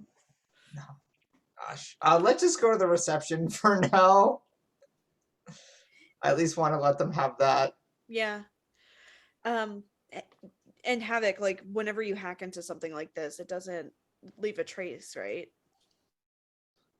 I don't know if me hacking into like their GPS and stuff leave a trace. No, I think she's talking about the one you're trying to track. Oh. I think it is actually.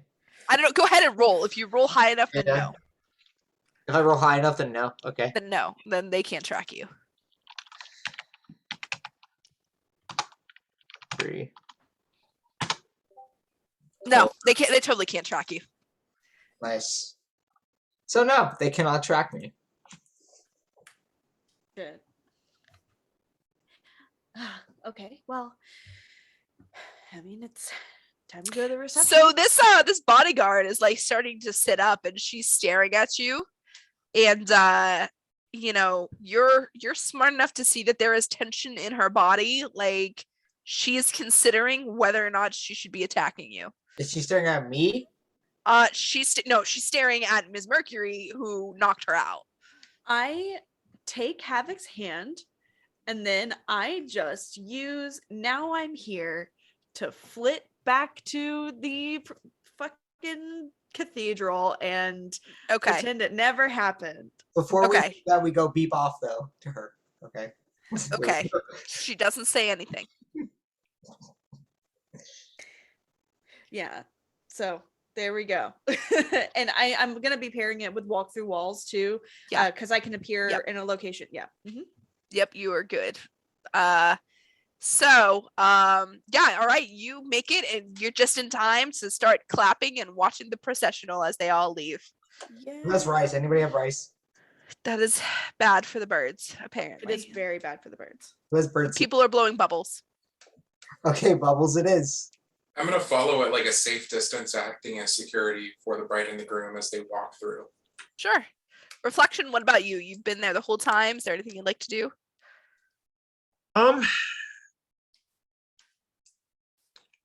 Maybe just like scanning like the priest or the officiant or whoever it is, Sure. To get a sense of them. Otherwise,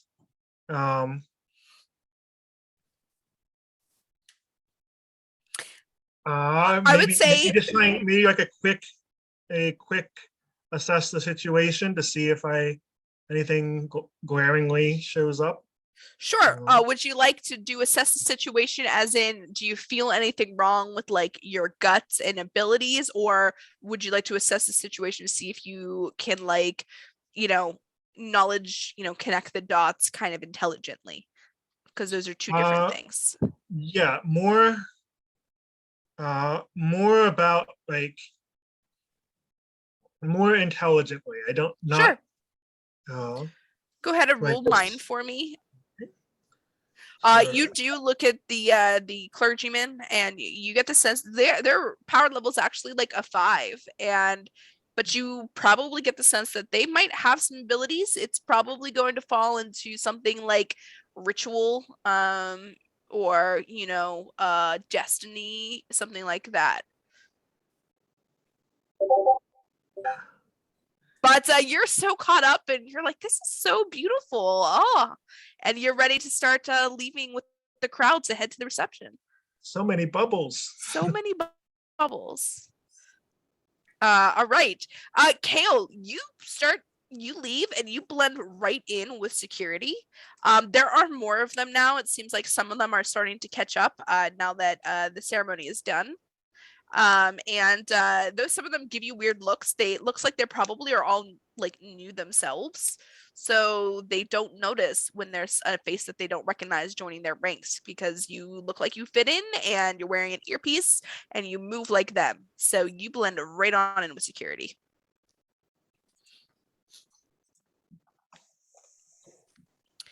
All right, so they go and they're standing around taking a couple pictures and everything, and you can all start heading into the reception area. So the reception area is just across the street, and it is on the 10th floor and rooftop. By the way, it started to clear up, so it looks like it's actually going to be a nice night. So if you go on over, the thing is that, as you know, this is closed down for the private party, and people keep saying you're gonna need invitations to get in unless you have another way in.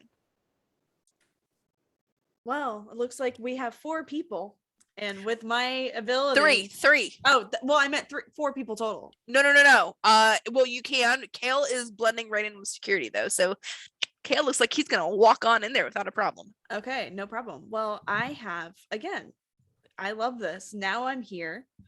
Oh, yeah, now I'm here, which I'm going to pair with Walk Through Walls again. And we get up there and we're going to see that they're being really diligent about, looking for IDs. So I'm just like, okay, I take my hands. I know it's a little weird, but we're just going to literally just walk right on through everybody. Sure. Now you do need to roll if you're taking Plus quick. Yes, multiple people, just to make sure that you are able to get everybody where you need to go. You say plus quick? Not you, just her. But she blows it out of the water. So you all go. Now, Kale, would you like to go with them, or would you like to be blending in and walking in with security? I want to stay with the bride and the groom, like behind them. Okay. So you 3 go on in, and then Kale, you are just sort of following after the bride and groom. But everything right now, as far as you can tell, looks okay. Bride and groom are just taking pictures. The photographer is staging them. A couple other security guards are standing around, things like that. Have they alerted me about the bodyguard? Mercury Havoc. That's a great question. On the way over, yes. Okay, so Kel responds with, and this is the private channel signal. So she didn't attack. She didn't raise any alarms to intruders being in the room. This is not appropriate. It's suspect for sure. It is.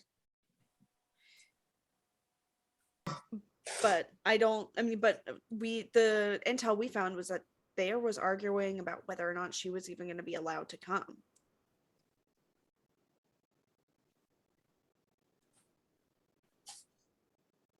And they heard Vicky's dad allowed them to come anyway. Maybe we shouldn't have rebooted her. She's probably in on it. Well, been hacked herself. We know now one way to shut her down if anything happens.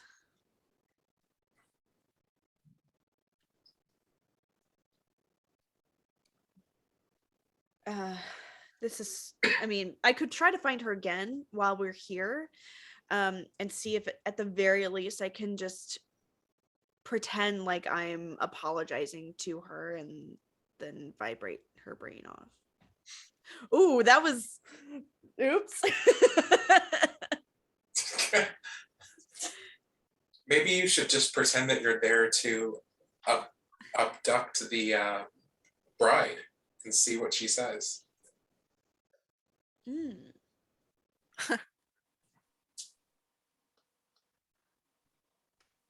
Yeah, okay.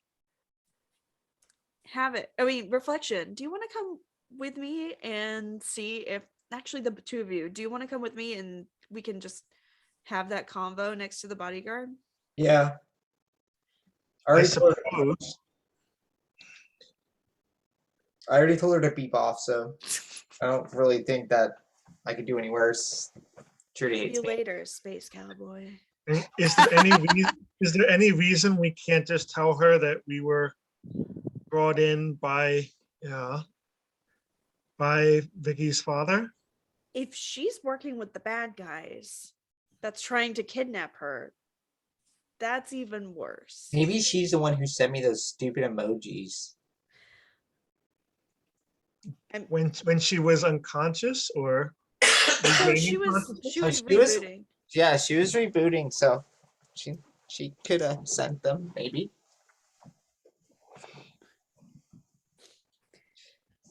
But yeah, so do you want to, like, we can find her and mention like, oh my god, well, you know, this might be, maybe we can get the bride alone, kind of thing.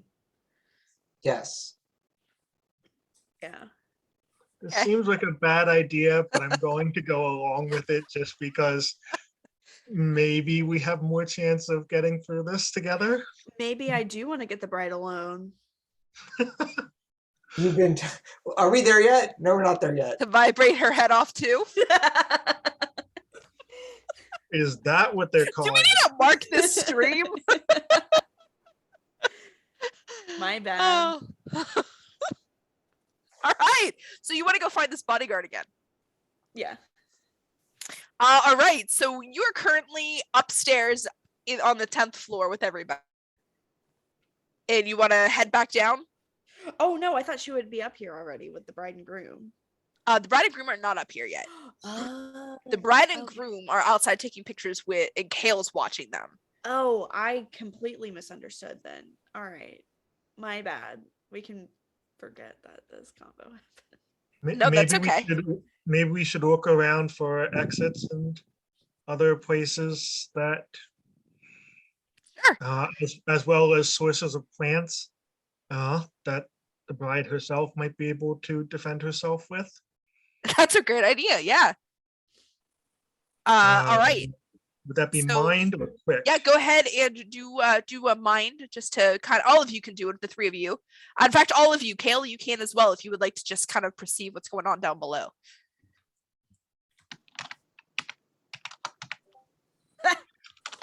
You're too busy.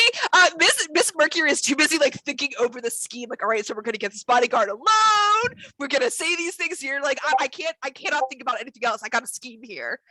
Tell you. Reflection and Havoc, you both start looking around. Reflection, you take notice of the flowers.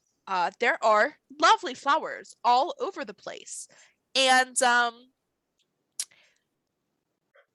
with an 8, I'm gonna say that you notice that there's something kind of off with these vases.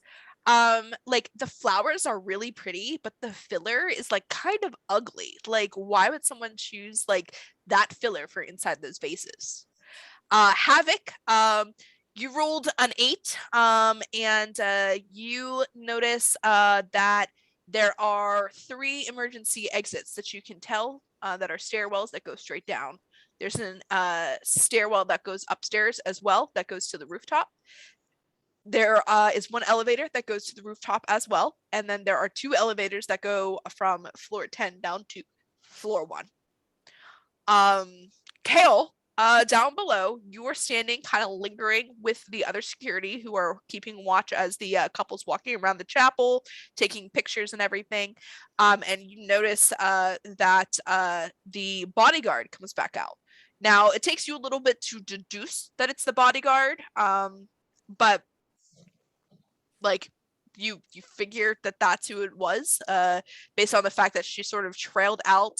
She's dressed kind of similar to the others in like a pantsuit, and she walks up and she's actually going straight to Vicky's father. And you watch her as she walks up to him, like taps him. He turns around, and he pulls out his phone, and he's just staring at the phone, and she's just standing there, and he's staring at it. And then he kind of whispers some things to her, mutters, "You just can't hear, you too far away," and then goes back to looking at his phone. And then he starts going and walking towards other security. I'm just gonna pay attention to that security thing in my ear too. He could be reporting the other people that broke in.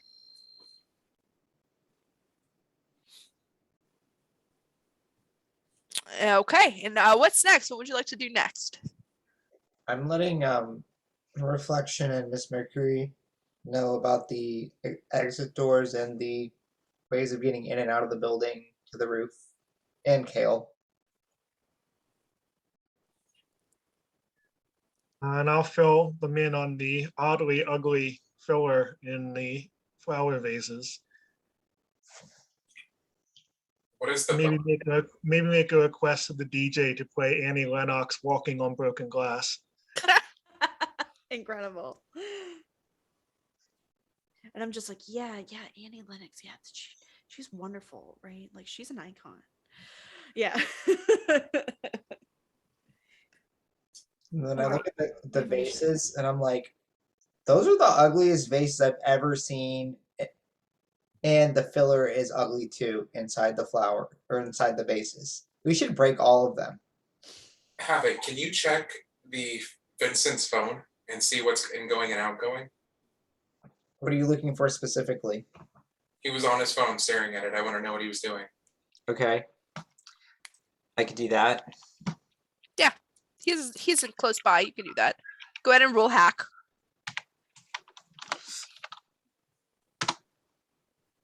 Yeah, you are able to kind of pull up and see a copy of his messages. You see that he received a series of messages from something. It's like, you know when you get a text message from like some sort of automated line and it's not really a phone number, it's like a 6-digit number.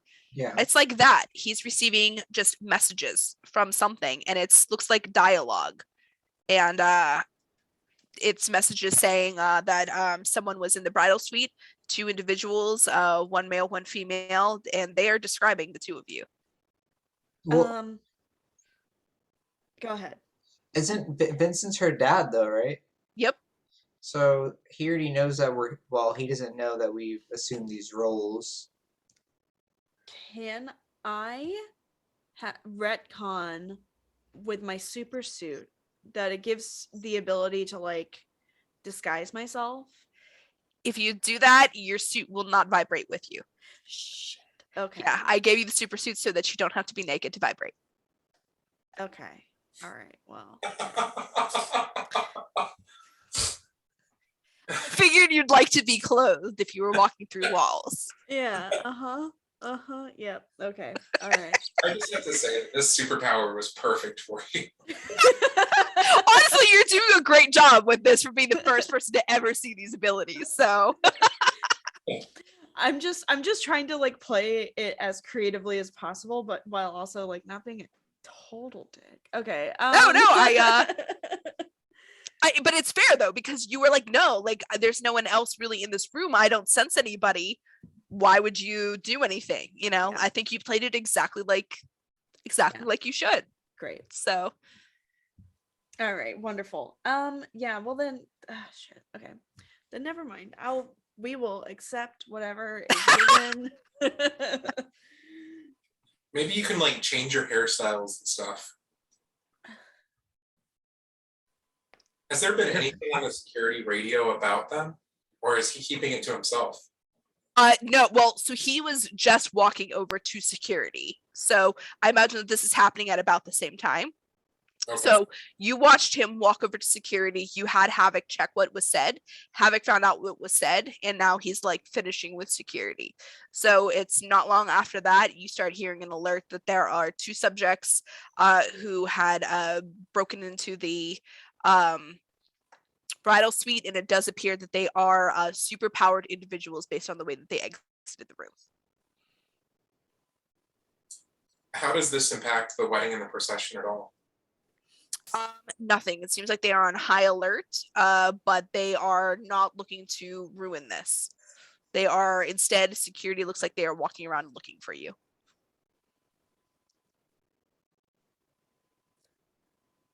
You've been had. Abort, abort.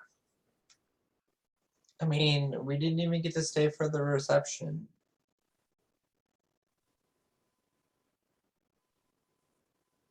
Probably don't want a bunch of angry mafia people converting on us.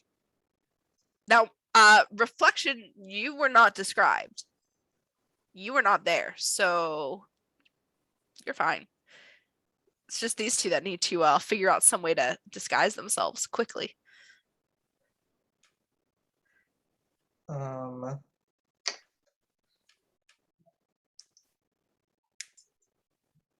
I quickly like undo my hair and then put it into, instead of like being a high tight bun, I like do it in like a halo braid kind of thing.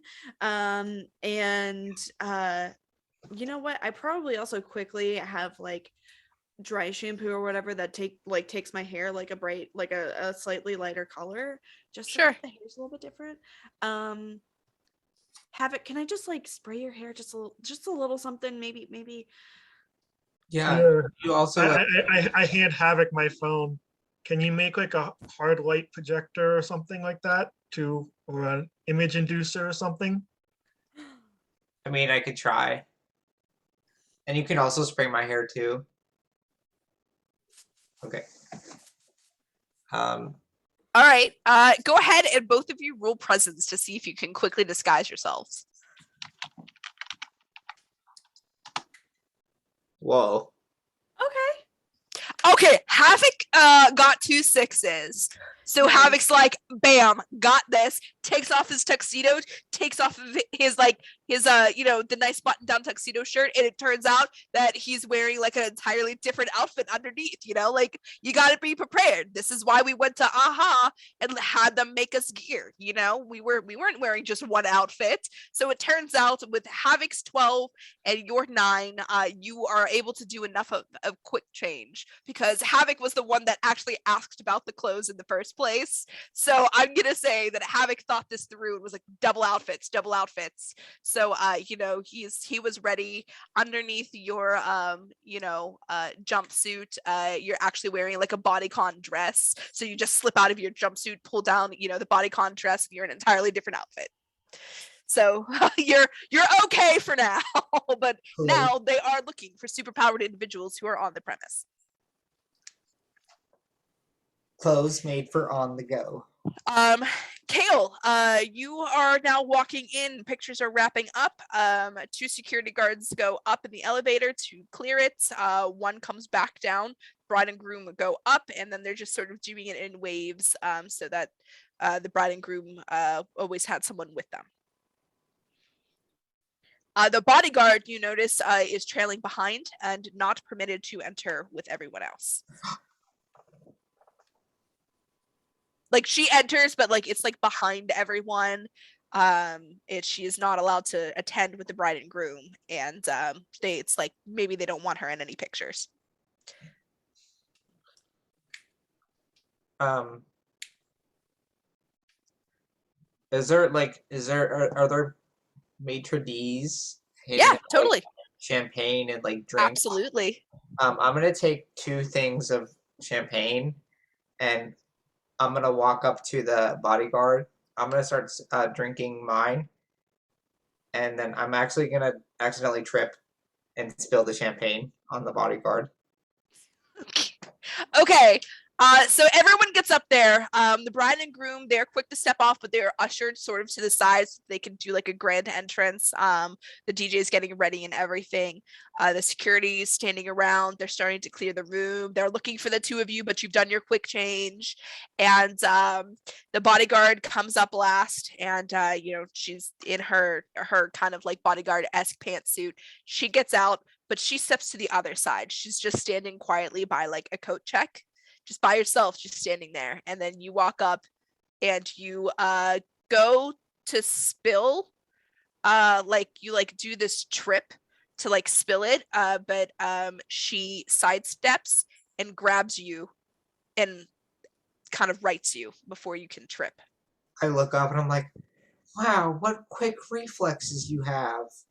Thank you. She kind of stares at you, and you can kind of see the gears turning, but that dead look is still there. But you got a 12 on your quick change, so she does not recognize you. Okay. She looks like she's had a rough day. I'm not gonna pursue this anymore.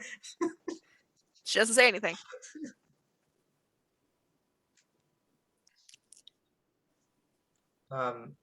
Is it a good time? Do you guys think I should try to delay her system at all? Hack her system? Yeah. In the middle of a lobby with tons of people everywhere? No. I mean, can somebody help me and maybe come up and maybe direct her to a quieter place? Reflection, is there anything you would like to do? Me? Yeah. I think I'll follow after Havoc approach and take a scan on the bodyguard to see just how dangerous we're dealing with here, because I expect quite a lot. Yeah. Okay, yeah, you do that. And I'm not going to go with a 10 because I don't actually know what we would classify as a 10, but I would say she's like a solid 8. Like solidly an 8. Like could probably go to a 9, but like solidly an 8. Oof. Big oof. Yeah, I come up to Havoc and lay a hand on his shoulder, like, buddy, there you are. Look, what I know you're you love going for the 8.5 ladies, but I think you ought to settle for maybe a 6 instead. Pace yourself. The night's young. Come on. My God. I listen. I love it. You know what? I don't care. Take a +1 on whatever next roll you're gonna have, because that is so dang funny to me. That is so good. I love it. Amazing. Oh my God. Yeah, I listen and I'm like, you're right. And I start walking away with you. Kale, is there anything you'd like to do? I'm gonna scan the room again. Yes. Everybody's pretty close to me, right? Yeah. Yeah.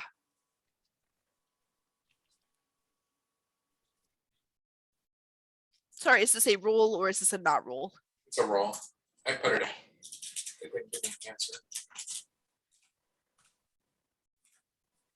Don't tell me the dice roller's not working.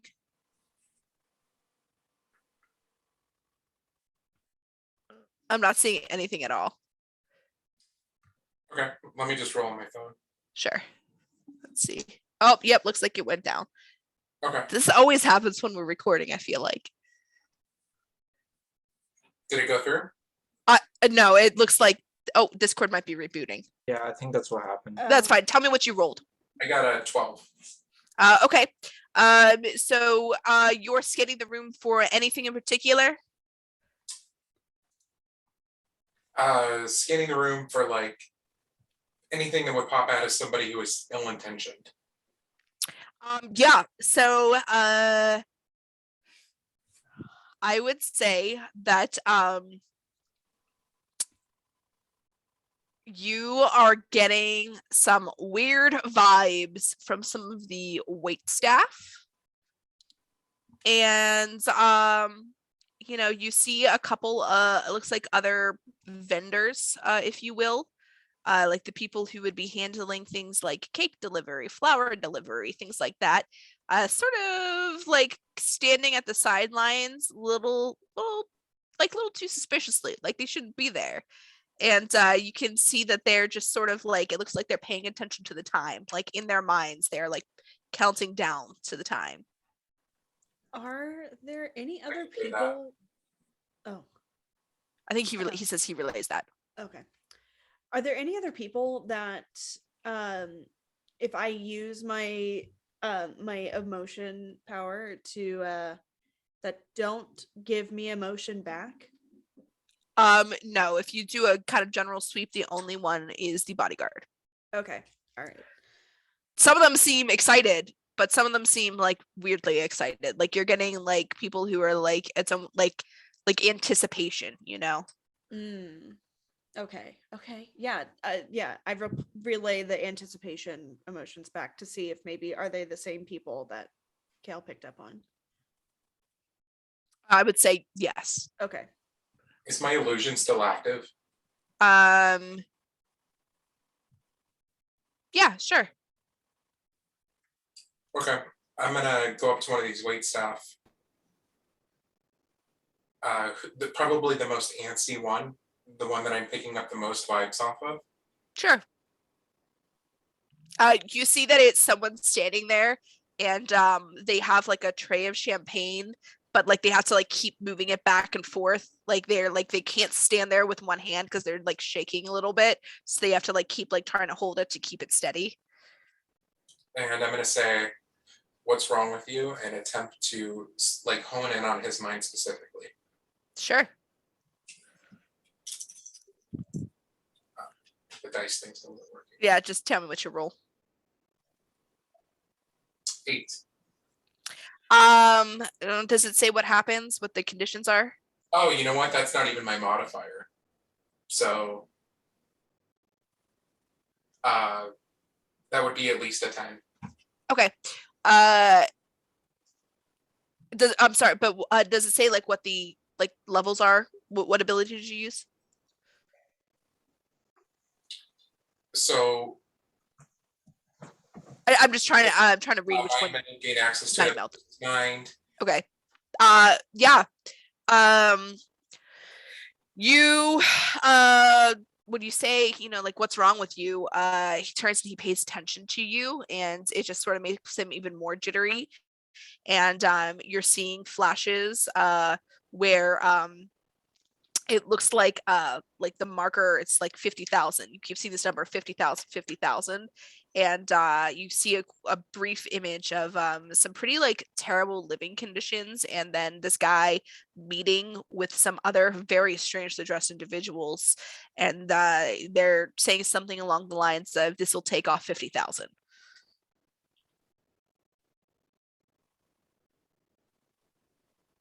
And you keep sort of seeing that, and like flashes of the bride.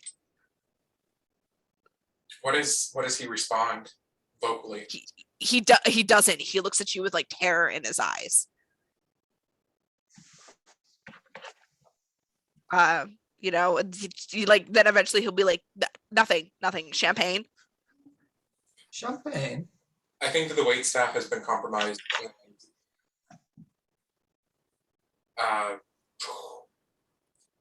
I think it's almost time, Kel says discreetly on his comm. And then he gets close to the bride and the groom, as close as isn't awkward. Havoc gets close too,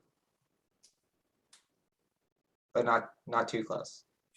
You said there was a countdown. What is the countdown at? It looks like they're looking for something that's probably about 10 minutes from now. Okay. We've got about 10 minutes then. He communicates. And then right about then, the DJ starts up and says, "Oh, everybody, please, can we get a warm welcome as we welcome the bridal party?" And he starts going through and making announcements, introducing the the entire bridal party as they walk in, kind of dancing along. And finally it comes down to the bride and groom. And he says, and without further ado, let's welcome our happy couple, Mr. and Mrs. The new Mr. and Mrs. Martinez. And the two of them start to come on through. There's lots of cheering. Spotlight turns on to the dance floor. They go straight to the dance floor, and they go into their first dance. And they go ahead and they start their first dance.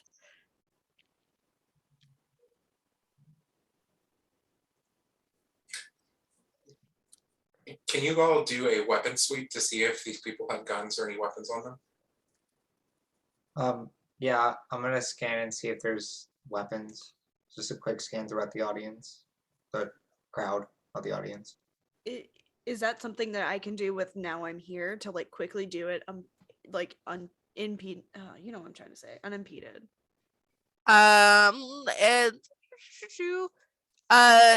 I don't think so, because that would sort of be you popping around. So I think that would draw a lot of attention to you. Okay. But you can simply do, if you want, a mind check.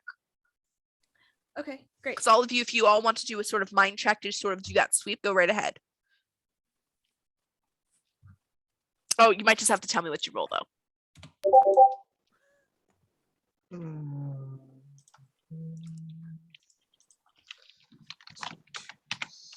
I got an 8. 10. Okay. You're looking, and you are distracted by this bride's beauty. You know what? In this spotlight, her dress is glittering, and it is like stars in your eyes. You are so just taken back. For Havoc and Reflection, they're like, yeah, that's great. So these guns, and Havoc, you don't find anything, and Reflection, you're like, nah, I don't see any weapons. Does not look like we're getting any weapons out of these guys. Okay.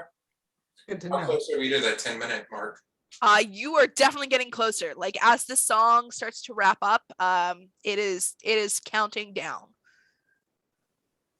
Do we have like a getaway vehicle, guys, or should we just hijack the car that they're taking? And We like, got a getaway door. okay, is the vehicle next to the door? I just need to open the door for you. He can do that. You need to find a door with a lock, right? Yeah.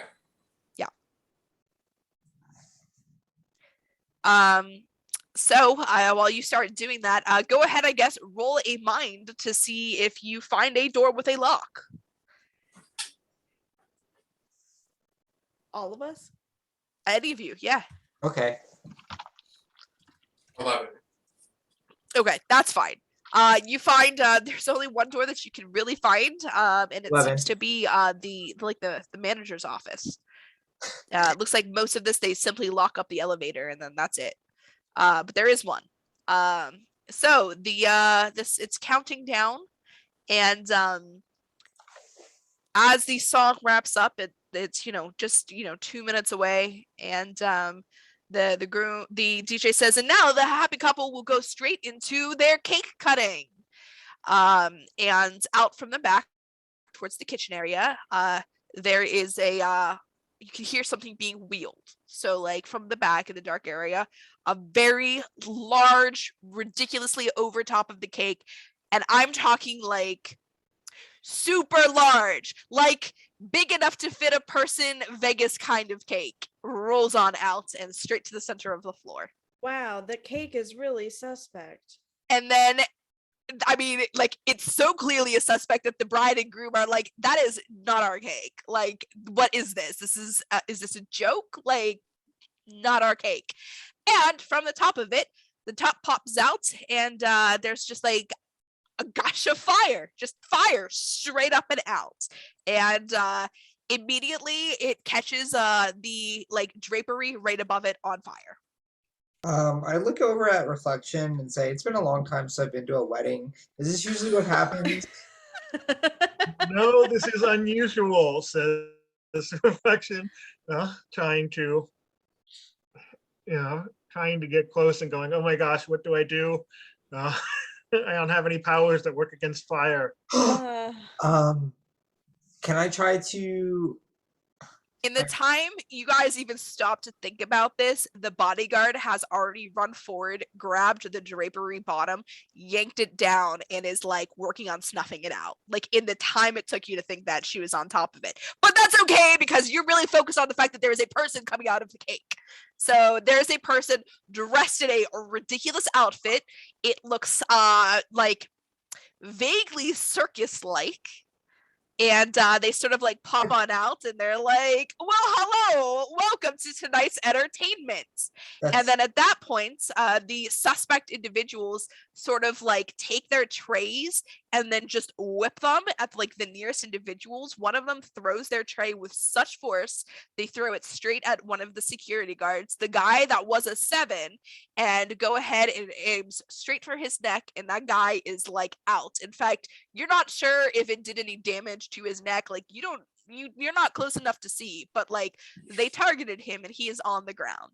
These guys are moving, and as they're going, like they're just like straight up Superman ripping off their tuxedos, and underneath you are seeing like bizarre like spandexy outfits that also look like striped circus outfits and mismatched like cobbled together pieces and everything, and they're just going to town, wasting no time. They grab people as they go. They party guests, they're taking their heads and just bashing them into tables, like chaos immediately. Oh, The bride and groom running towards them and ushering them towards the manager's door. Okay, go ahead and please roll a quick for me to see if you can dodge a tray flying at you. Okay, yeah, do that. And if that doesn't work, I have an idea. I rolled horribly, but I would like to use a heroic moment to make this happen. Okay, that's fine. You can do that. So you go and you grab them, and because you know it's an illusion, you are able to reach right past the illusion, grab exactly where you know them to be, and then you start grabbing them and pulling them. You start pulling them and you're running to the manager's office, but the bodyguard stops you and it is now blocking your way. Can I zoom over to Kale and the bride and groom and then use now I'm here combined with walk through walls and like help us phase through everything? Yes, you'll need to roll or use a heroic moment. Yeah, I'm not even gonna risk my bad rolls right now. We're just gonna use a heroic moment. Okay, so Kale is going to run over using his heroic moment to grab them unimpeded and starts running towards the manager's office. The bodyguard steps in front of him, and as the bodyguard looks like she's about to do something, you go and you grab them to finish taking them the rest of the way and get them to the door, but you need to be on the outside so that Kale can actually, you can go into the manager's office. You have reason to believe that there is enough space in the manager's office for you, so you are all in there, and Kale, you can still use your key to open it from the other direction. Key it. All right, you do that, and doors open. I will say, do you give the bride and groom a chance to react, or do you just shove them through?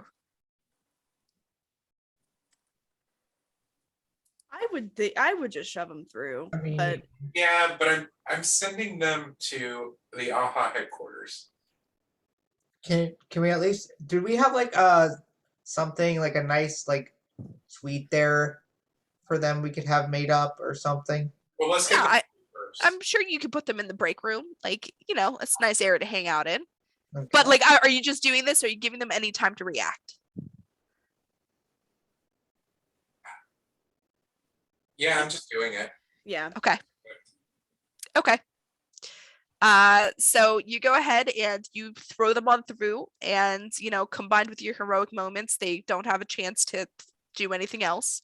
they go ahead and they leave. Like, they are out of the way. What are the other two of you doing? I'm going for, I think what I want to do is just take a running run at the person who burst out of the cake. And I think I want to use, first of all, can I tell how powerful Sure. he is? Yeah. They are? I would say you're looking at probably a 6 or 7. 6 or 7. Okay. And suspecting that they have some sort of firepower, I want to use my heroic moment to basically like vault over the table, grab them, and drain their power. Okay. I will let you do that. You do that and you bypass just as they open their mouth and sort of let out like a breath of fire. And haha, get it? It's a fire breather. So he lets out a breath of fire at you, but you avoid it completely. And you reach in, you grab them, and you use that to completely drain them. And I will say that you can gain 5 temporary HP doing that. Ooh. Because you used a heroic moment and did it so thoroughly. So one of them is down. Excellent. Hell yeah. Hell yeah. Now in the AHA break room, what do these people say? The bride and groom. Who the hell are you? My name is Kel. I'm an agent of AHA. They sort of like look and like it's like a relief and like, oh. And the groom, Marco, says, my mother said that there wasn't supposed to be any AHA agents. Well, Well, you're they weren't. Go also ahead. underwhelmingly staffed security. There weren't supposed to be people kidnapping you either, but Well, we did hear that there was a reason, but the groom says, you have to let me go back. We've got this under control. We have an entire team there. He says, yeah, but I can help. I want to read his mind to figure out what his superpower is. Sure. 11. You can see that he is solidly a very strong ice elemental ice user. And you get a glimpse of him wearing a disguise, and you realize that this is Snow Ghost. Another hero that we were unidentified for. Yes. There's another one though, a name that we were told. It was Snow Ghost, and then North Starling. Starling, yes. who was North Starling? I ask him. He says, I don't know. Never run into her. Okay. But you have to let me go. I have to go back. I have to help all of the guests. Plus, you know, if you don't let me go back, and then he looks at Vicky and she's like, you need to go back. If you don't let me go back, Edan is probably going to try to take you down too.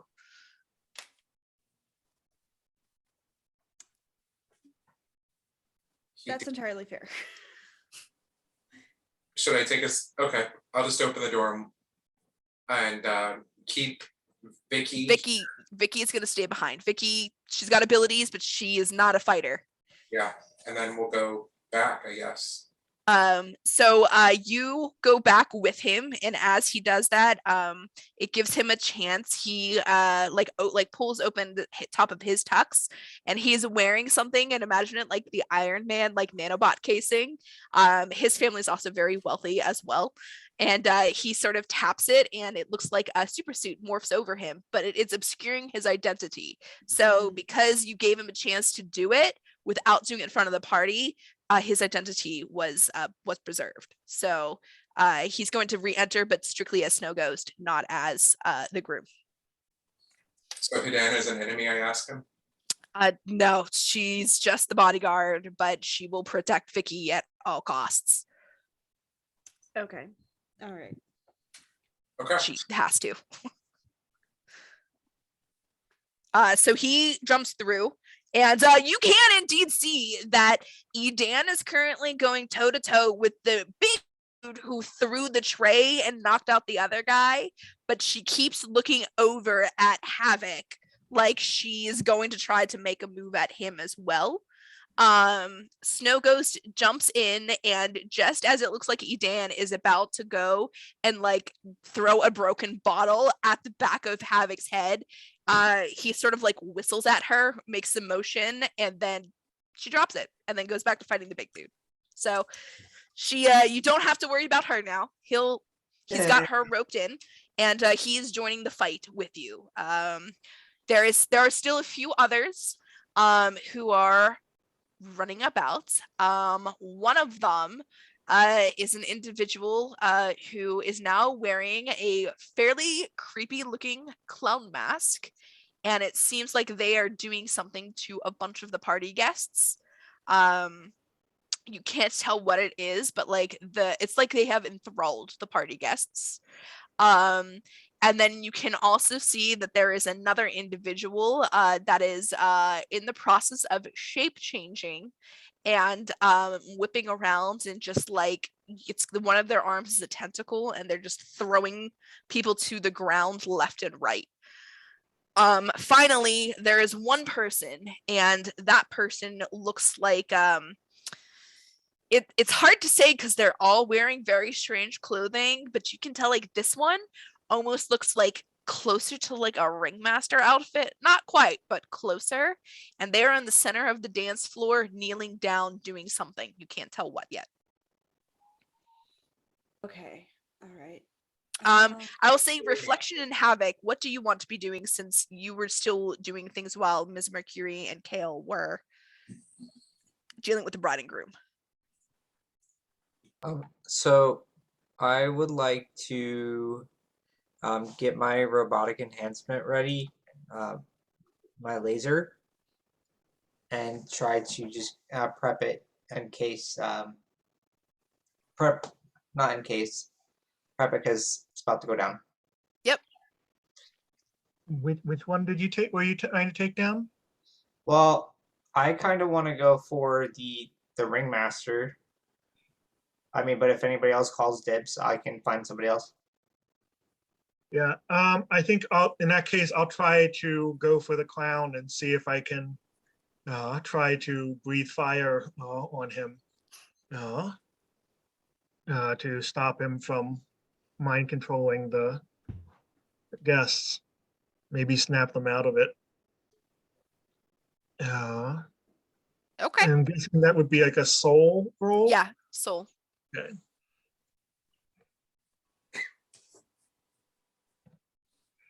I think I've got a -1. Yes. So that is a 7. All right. Well, I will say that you do succeed in distracting the one creepy clown who's kind of enthralling these guests. However, you also manage to light more drapery on fire. It's okay though, because Snow Ghost is there, and upon you lighting that on fire, he turns his attention and starts putting the fire out with his ice abilities. So A-okay there. The clown, part of their clothing is on fire, and now they're sort of like whipping around, trying to put it out, and almost like over the top and comically, like you should really be stop, dropping, and rolling, and instead this guy's like running around like a mad person. Okay. Ice is, putting out the fire, so you're okay there. And Havoc, is there something you want to be doing now with your laser? Yep, so I'm going to try to temporarily paralyze the ringmaster from doing whatever it is that they're doing. Okay. With my laser. So, I think that's probably a mind. Yeah, so, well, so for my enhancement, it says I have +2 to brute. Oh, okay. Yep, go ahead. Roll with brute. So I already have 2 to brute, but so plus another 2 would be 4. Yep. 13. Oh, cool. All right. You go ahead, and you're just trying to stun him? Yeah. I will say you shoot him, you stun him, you see his body go completely rigid, like you can see the lightning bolts just traveling through his body as he goes completely rigid and then like falls backwards. You notice that the really ugly vases were lighting up, but now they're not. So maybe something with that fillers and him or lighting up the vases, making the vases light up. All right, Kale, Miss Mercury.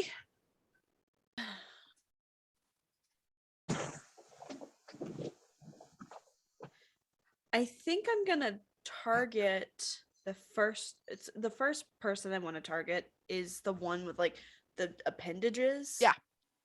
And I definitely want to like grab onto, like, once I get into there, that's obviously all the flailing. That's the first thing that catches my eye. So I want to like flit over to the appendages, grab one, and then use feel you from the inside to like, you know, take advantage almost of like the waves that their body is creating already. Sure. And do cause bodily harm that way. Sure. Go ahead and roll to attack. You can roll with your quick. Okay. I'm just imagining, like, why are you hitting yourself? Yes. That's exactly what I was going for. Okay, you know what? I'll take a pass, even though it's. Yes, that's fine. You do damage.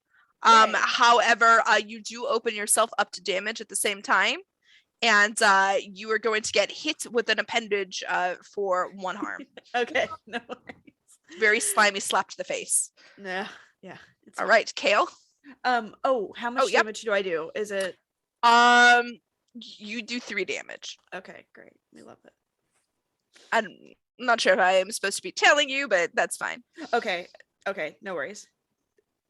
All right. So, are there any other challenges? Or is anybody like deathly on like death's edge? Like, do you want to go see the dude who was hit in the neck with the tray? Do you care? Yeah, if he's like, can I quickly assess the room to see, like, they're all taking care of all the villains. Yeah, well, it looks like Edan is going toe to toe with the big dude, but it looks like they're both fairly strength based, and you know, like they're really on par with one another. So I'm just gonna attempt with my telekinetic powers to hold the dude that she's fighting up in the air and just like stretch him out. Okay. Pummel him. All right, go ahead. All right. So you do that, and he flies up in the air, and he's like, "What is that?" And he's just floating there. She doesn't question it. She jumps right on up, and she's fairly petite. She climbs on up this big dude, and then like climbs like over his shoulders, wraps her legs around him, and is basically choking him out. Perfect. So I guess you got that one handled. Hell yeah. Thank you for the applause. I mean, she could only do that because you were holding him still. So, all right. Well, he's about to be taken care of. Ringmaster's about to be taken care of. One dude's on fire, and the other is currently hitting himself with his own appendages because of Miss Mercury. Herself, actually, it's a woman. Ah, okay. All right. So at some point we need to get one, like the ringleader, apprehended, and I do have the cuffs. Yep. So, just letting y'all know that. I go over the comment. I'm like, I have a restraint. Just let me know when and where to use it. Beep it. Havoc beeps in. Right now. Oh, she's like actually restrained, the ringleader. Oh no. Well, the ringleader is on the ground, currently stunned because of Havoc's taser. Okay, great. Are we all like on the second round, or? Yeah. It's fairly narrative, so it's more like, let's see how this scene plays out. Okay, great. Well then I think at that point I'm just gonna zoom on over while she's stunned and like use the adamantium cuffs to just right sure, on her. Yeah. So you have the adamantium cuffs on her, and she is down. She is stunned, though she's like coming to. It doesn't matter because her abilities are restrained. Mm-hmm. So she cannot do anything. Excellent. Cool. Yeah, just be like, You won't be leading this circus for too much longer, pal. Show's over, pal. Kale's eyes are going to go gray as he borrows from the knowledge of a emergency room physician, and he's going to attempt to stabilize some people who are critically injured. Sure. Go ahead and roll with mind probably for that. Or quick.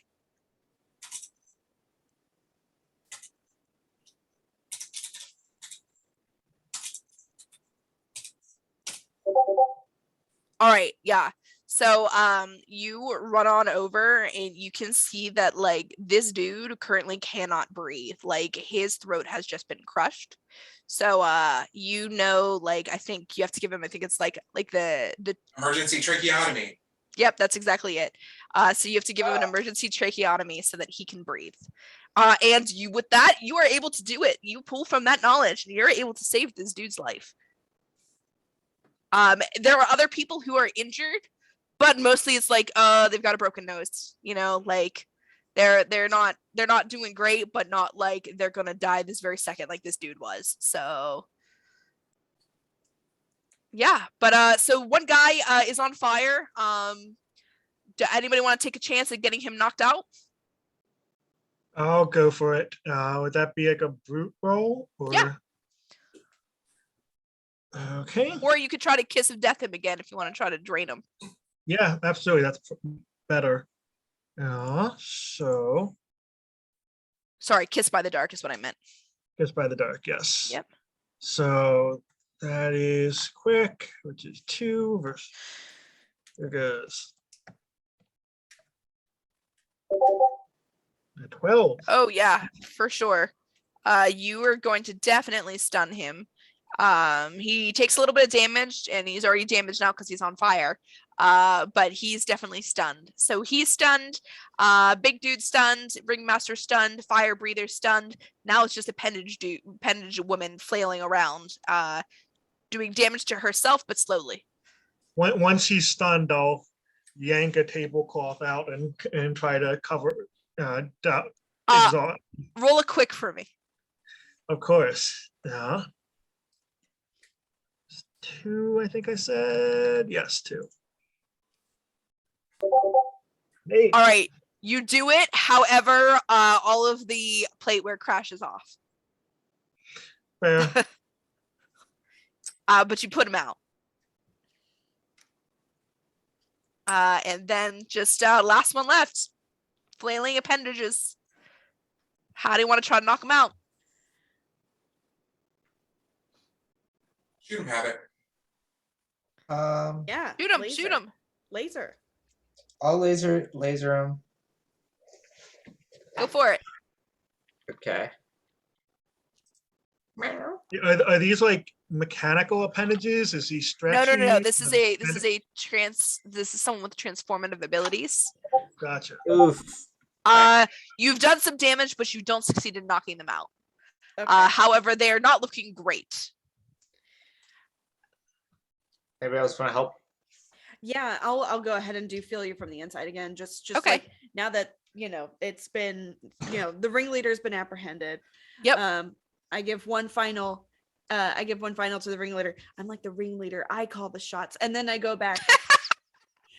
And then I was trying to think of a way to put in Britney Spears. I know, right? I was just gonna say, okay, Brittany. It's Britney, bitch. Okay, sorry. And then so then I go over and do the like shocky thing again, and we will roll. There we go. Oh heck yeah. Yeah, Finally. You definitely do this. Yep. So you slap this thing, you do enough damage to get it knocked on out. Her body starts to transform back to her normal state. And that was the last one. So all of them are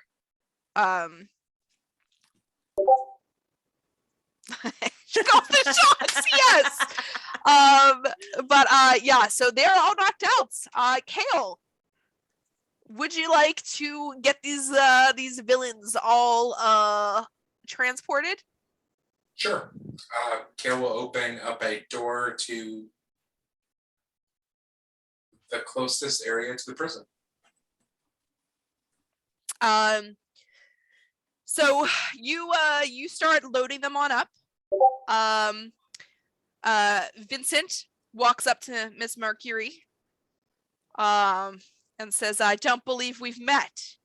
I'm Vincent Valco. Mr. Valco, it's a pleasure to make your acquaintance. Sorry about the mess we made here, but your daughter's safe. Where is my daughter? She's Can I get a read on him? Yeah. Yeah, I would love to get an emotional read on him. Sure, I think you can just do that, right? Yeah. Mm-hmm. Yeah.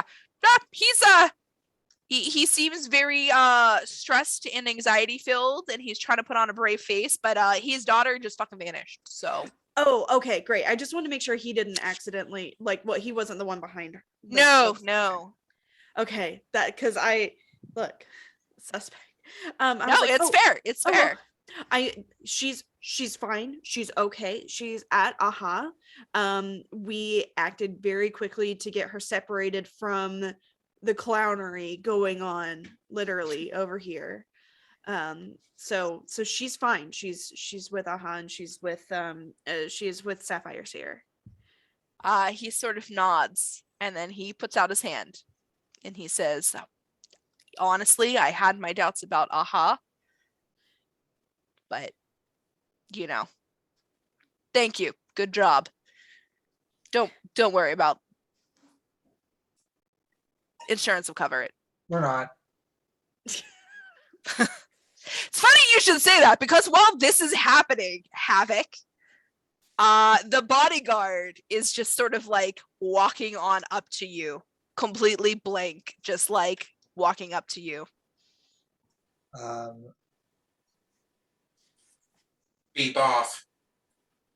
I don't want to have any more confrontation, but I think that she's been through a lot today and she should probably sleep or be in sleep mode.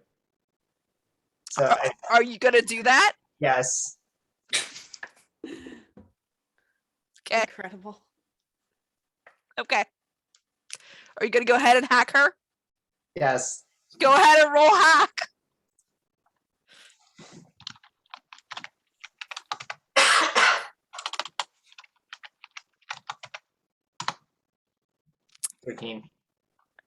So here's the thing. The only reason you were able to hack her before was because she was unconscious and you had to plug something into her. Oh, true. So this time you reach out with this cord and she's going to grab it from you, take your phone and smash it. And then she flips you off and walks And then I make a sign of a heart. She was about to come and try to have a conversation with you, but that's fine. You tried to hack her instead. No big deal. That's fine. That's fine. Yeah. So Kale and Reflection. Go ahead and if you can, please roll a mind.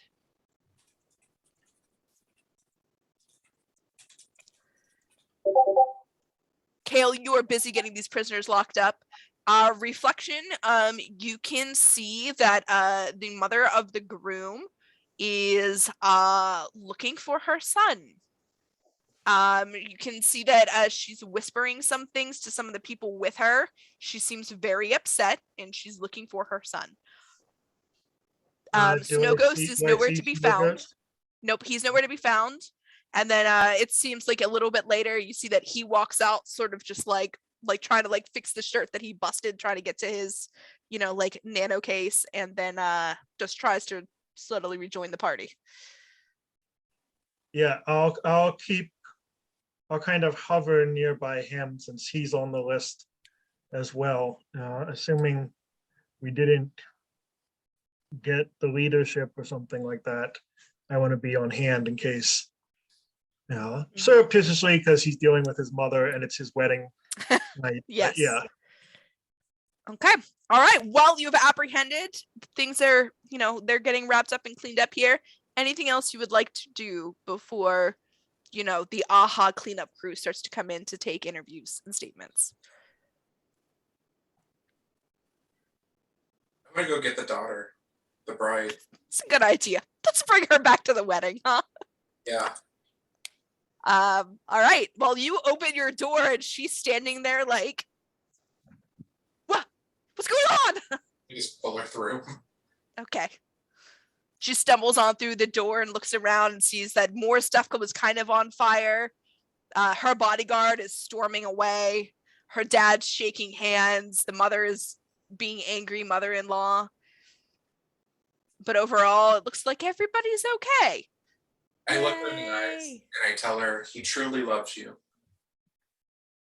She's sort of like, like nods. And she's like, I know he does. And then she walks and she like sort of runs back up after she sees him and, like throws her arms around him and he grabs her and like swings her around and, Aw. I'm sorry that we had to interrupt their wedding in the first place. Yeah. I mean, you did save them. True. But yeah, so go ahead. What was that? I was gonna make a joke. I just have a feeling we're gonna see her on like r/justnomil on Reddit, like the just no the mother-in-law subreddit. True. So, yeah. True. Yeah. So cleanup crew starts to come through. And they start to do a thorough sweep, get everybody's statements. They have the villains apprehended, and they tell you all good work. You acted very quickly. You with a clear mind, and you saved a lot of people today. So good job. And that is it. That is the end of this session. And I'll answer any questions and we can go through a couple things that you guys might have missed. And then we'll stop our recording and we can, do our follow-up for the night. So, but yeah, I hope you guys had fun with this. Remember when I said it's going to be a wedding? I hope you all laugh. It was Panic at the Disco with the clowns and the wedding. Then I'm like, this is it. This is what we're doing. We're doing clowns. We're doing a circus at the wedding. That's awesome. That was it. Oh my God. Incredible. Alex. I got a kick out of it. So when we were joking about it earlier, I'm like, oh, just wait. And then things you did, you could have, if you had looked into it a little further, the ringleader, he's not the actual ringleader. The follow-up will tell you that these guys were only the traveling circus. They're not the big one. But the ringleader was working on opening a ritual teleportation portal, and you guys stopped him. But he had runic stones, which can hold some rune spells, placed in the vases. And had you gone and opened up the vases and you pulled them out, you guys would have seen that there were rune stones in there, and you would have been able to disrupt it that way. But you just knocked him out first, so that's fine. Kale did a really good job getting them out of there entirely. There was a chance that had you not done that, Snow Ghost was going to put himself in her place instead and go with them willingly to spare her, since he was also on the list. If things had gone a little bit longer, you would have started to see that the champagne was actually drugged. But you guys didn't get around to checking out the champagne. But people would have started feeling real woozy and passing out very shortly after this. But Aha got there, cleanup crew happened. So by the time that would have happened, people would have been there to handle it. So, but yeah, just a couple things. You guys did it a perfectly fine way. I just gave a couple routes if you had wanted to investigate. The bodyguard was a literal last minute addition, like as we were talking it out, because I wanted to change who one person was and decided that I was going to pull in an old character instead. So now she might be a character that'll pop up elsewhere. She is neurologically enhanced. Her abilities are primarily strength and tech, and she has no choice but to listen to orders. She's also mute. She cannot speak. So that's why she was never answering any of you. She was going to go over and try to have a conversation with Havoc through his phone. Instead, he tried to hack her. So, yeah. Attack the planet. Okay, yeah. Yep. So but that's that. Hope you had fun. Further inquiries, their little wrap up for this. Through AHA investigations, it would be revealed that the mother of the groom was slightly involved. She was going to totally let them take her daughter-in-law because she did not approve of this wedding between the councilwoman's family and the mafia. So she was absolutely going to let them take her. She has no idea that her son is Snow Ghost.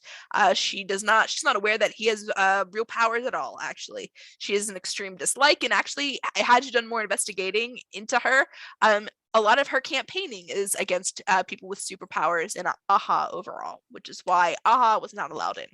I got that vibe that she was like the senator from X-Men, yeah.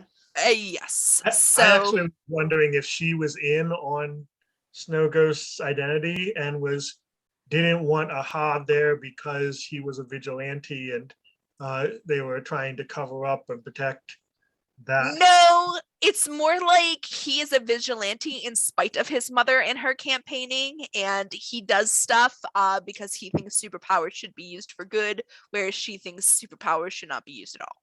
So, but yeah, so if you had done a little bit of investigating into him, you probably would have figured it out earlier because you could have researched a little bit into where he's like went to college and where Snow Ghost started to be seen and things like that. So, but it seems that in questioning this bunch that you apprehended all of them, you did not kill any of them, and you did enough damage that they're gonna talk. It seems that there is a massive like underground circus / coliseum where they operate, illegally. It's completely hush hush, and they are grabbing people with superpowers to essentially force them to compete in the circus. They do something so that they are unable to leave. Think of like Suicide Squad, unless they pay off their debt. And so all of the people you apprehended are people who were originally grabbed and forced to work for the circus and have their own debts to pay off. They might not make it if AHA is unable to disable what is keeping them tied to the circus. That'll be a next time thing. And then finally, the name of the circus is called Cirque de Fin. And it is something that Havoc would be able to tell. Kale might even know about it. It has been around for a long time, but it's not like it's always operating. It's something that pops up like every handful of years, maybe 10 years, maybe 20. It moves around the world. And you only get to go if you're invited to go, and you were only invited to go if you were someone shady with a lot of money. So if we do a part 2, that'll be part 2. So yeah.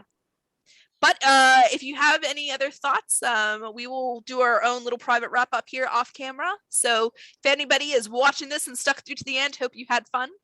Check out the WoW Way of the Hero game coming to Kickstarter shortly in February of 2022. Take care. Bye. Bye.